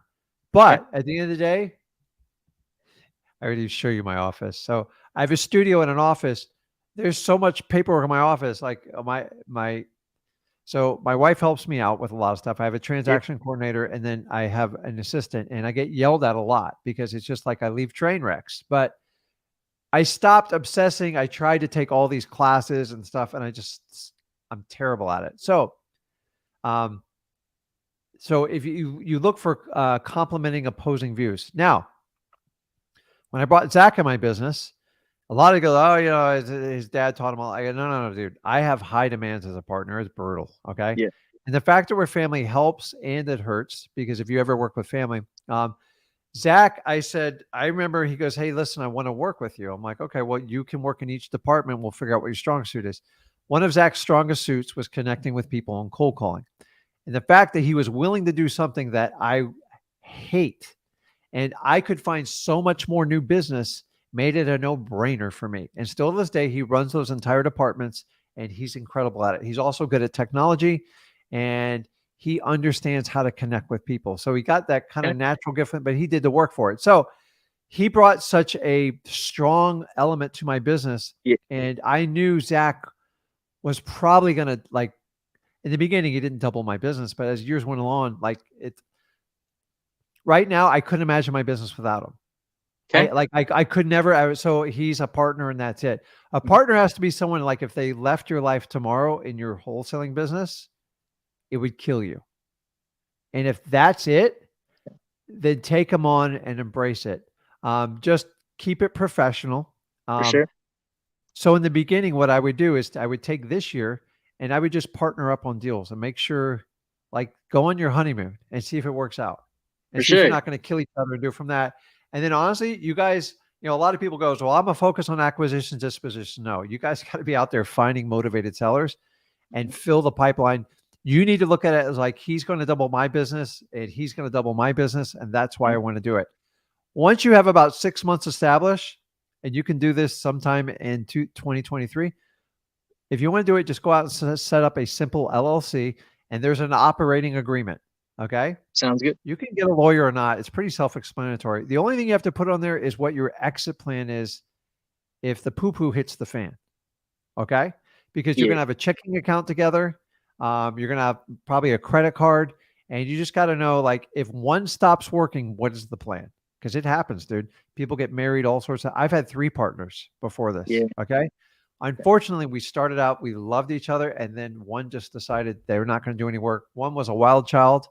I've had a partner pass away. I've had crazy stuff. I've been around a long time. So listen, if you think it's going to compliment you in the beginnings, when you do it, when you bring them on after the fact, it is a nightmare. There's no other way to put it. So if you don't have that relationship, just make sure your partner has, are they dedicated? Like, are they okay with rejection and talking to everybody? Mm-hmm. Yes, sir. Well, we're both kind of the same in that alley. We're just go-getters. We're good at convincing people of things, and we're good at explaining. So and just try it out for 6 months. And then, like, if 6 months he's not driving you nuts, make it official, and just get an LLC. Cost you about $120, $150 to set up, depending on what stage you're in. set up an operating agreement and just say, "Hey, listen, because you got to trust them with like a checking account and stuff like that." Yeah, I So, understand. yeah, Yeah, I do have so- an LLC for like landscaping. I have all the licenses for that. yeah. I probably set up a different one. I did have a car detailing business for a while, like last summer. Set it up, Yeah. did really good. But So honestly, here's where, Tristan, if you think he can double your business, do it. yep. Because if they can't, you're really working solo with the liability of a partner. And that's the problem. So if there's a synergy there, you like working with them, it's fun, because if you do this business right, you actually won't see them a whole lot other than like, hey, let's work on this deal, because you want them out drumming up business. You should be out drumming up business. Okay. And then you got to say, listen, I'm going to run the marketing schedule, and then just clearly define what you guys are going to do.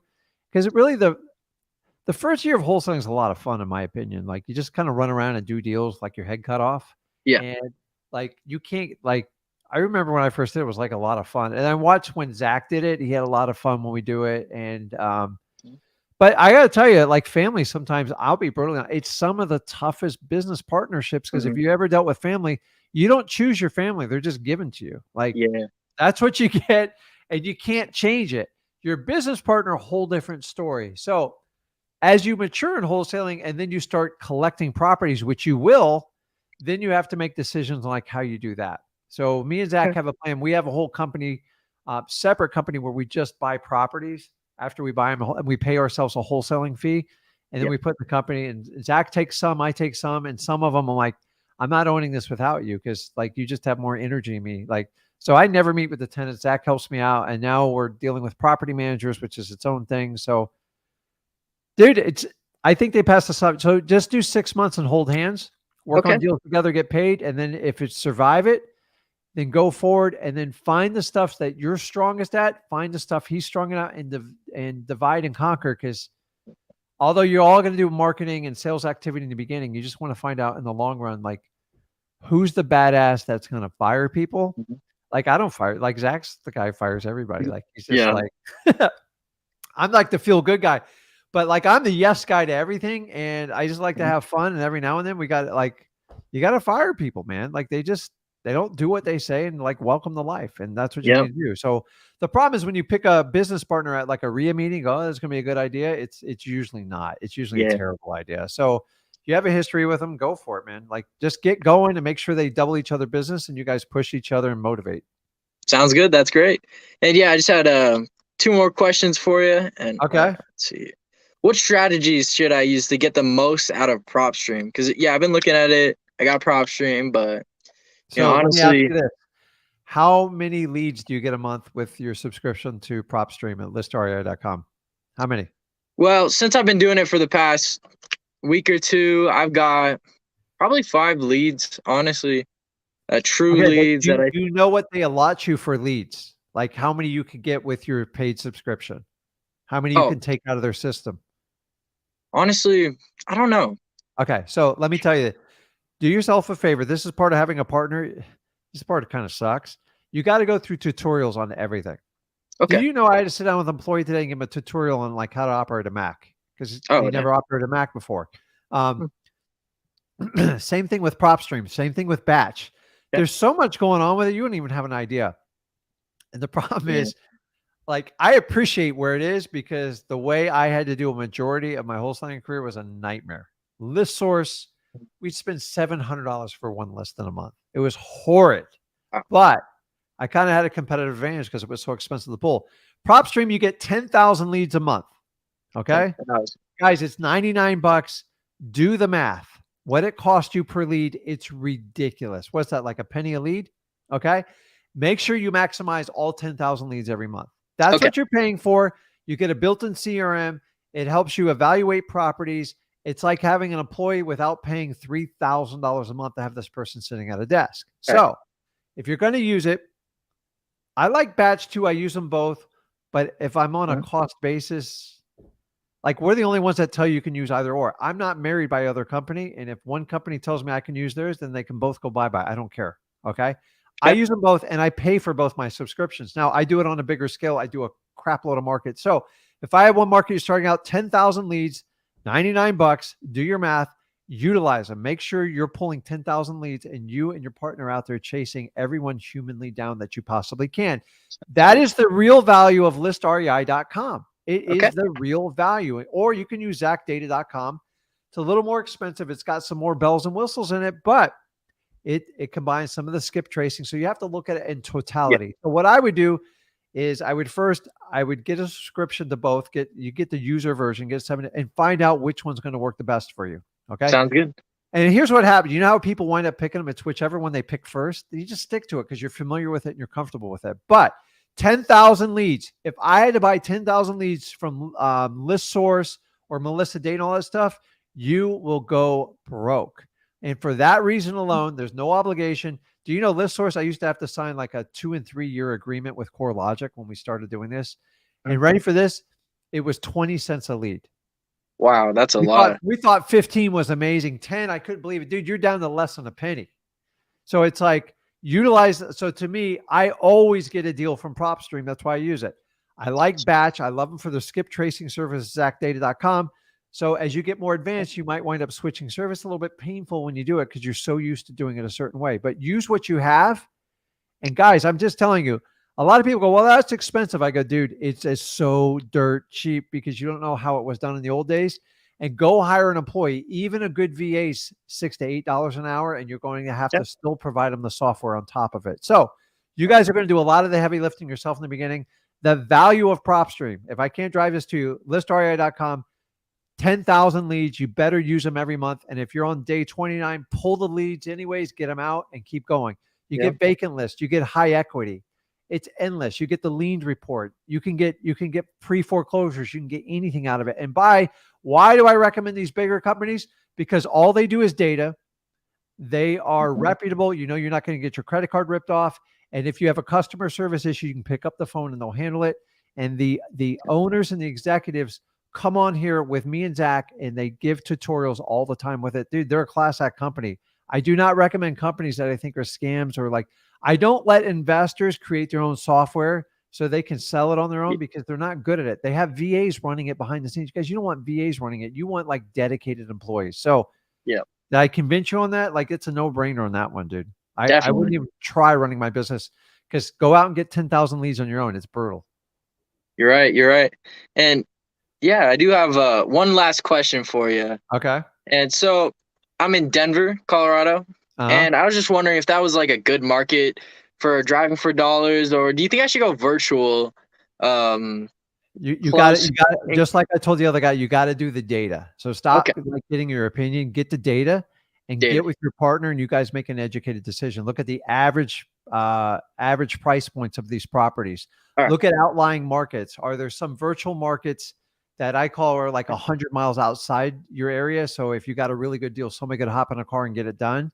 So I've been to Denver a couple times. It's a beautiful place, but like get the numbers and I can help you out with the numbers. Sounds good. And look at the data and the numbers and go, okay, I don't think we're going to be writing contracts on $800,000 homes. The reality is the higher you go up on the average price points, the more sophisticated the sellers can be and the less distressed they usually are. It's just the truth. So I like to stay at the average median price or below. I like to be below. And so look at those numbers and start making educated decisions on it. And that way you're not guessing, you're using real data from markets and you can make an educated decision. Listen, you're always going to be in your Denver markets. You probably grew up there, right? Yes, sir. So you're always going to do that. But if there's not enough motivated sellers to deal with it, you got to go find outlying markets or extreme virtual markets, meaning, 3 or 4 states over to get it done. Guys, I've done tons of videos. There's a million. You can look at average price points in any markets. Look at the crime rates. And then look at the population. You want a population of at least 40,000 or more, and you can easily go out and find these markets. Okay. Sweet. Okay. It's awesome. Okay. So next time, jump on with your partner, and then we'll give you guys a quiz. Really appreciate it. Okay, Sounds good, sir. Awesome, Tristan. I'll see you. Have a good one. Okay. See you. So guys, understanding like a lot of times when we recommend these services, listrei.com or data.com, it's all there for you to help you out. It really makes sense on that. Guys, if you are brand new to this, go over to freewholesaling.com, register there. There's no credit card swipe. It's 100% free. There's over 25 years experience there.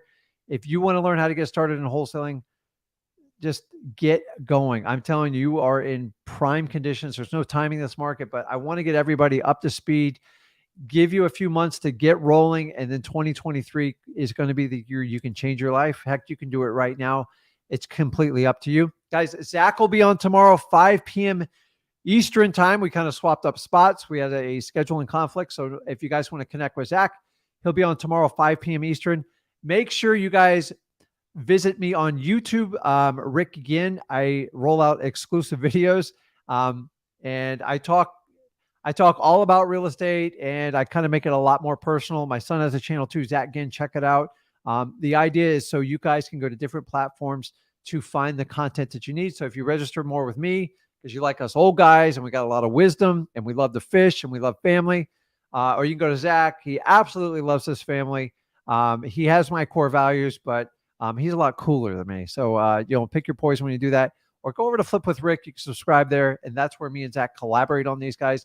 I appreciate your time, and we'll see you guys tomorrow at 5 p.m. Eastern. If I missed you, hop on there and we'll connect.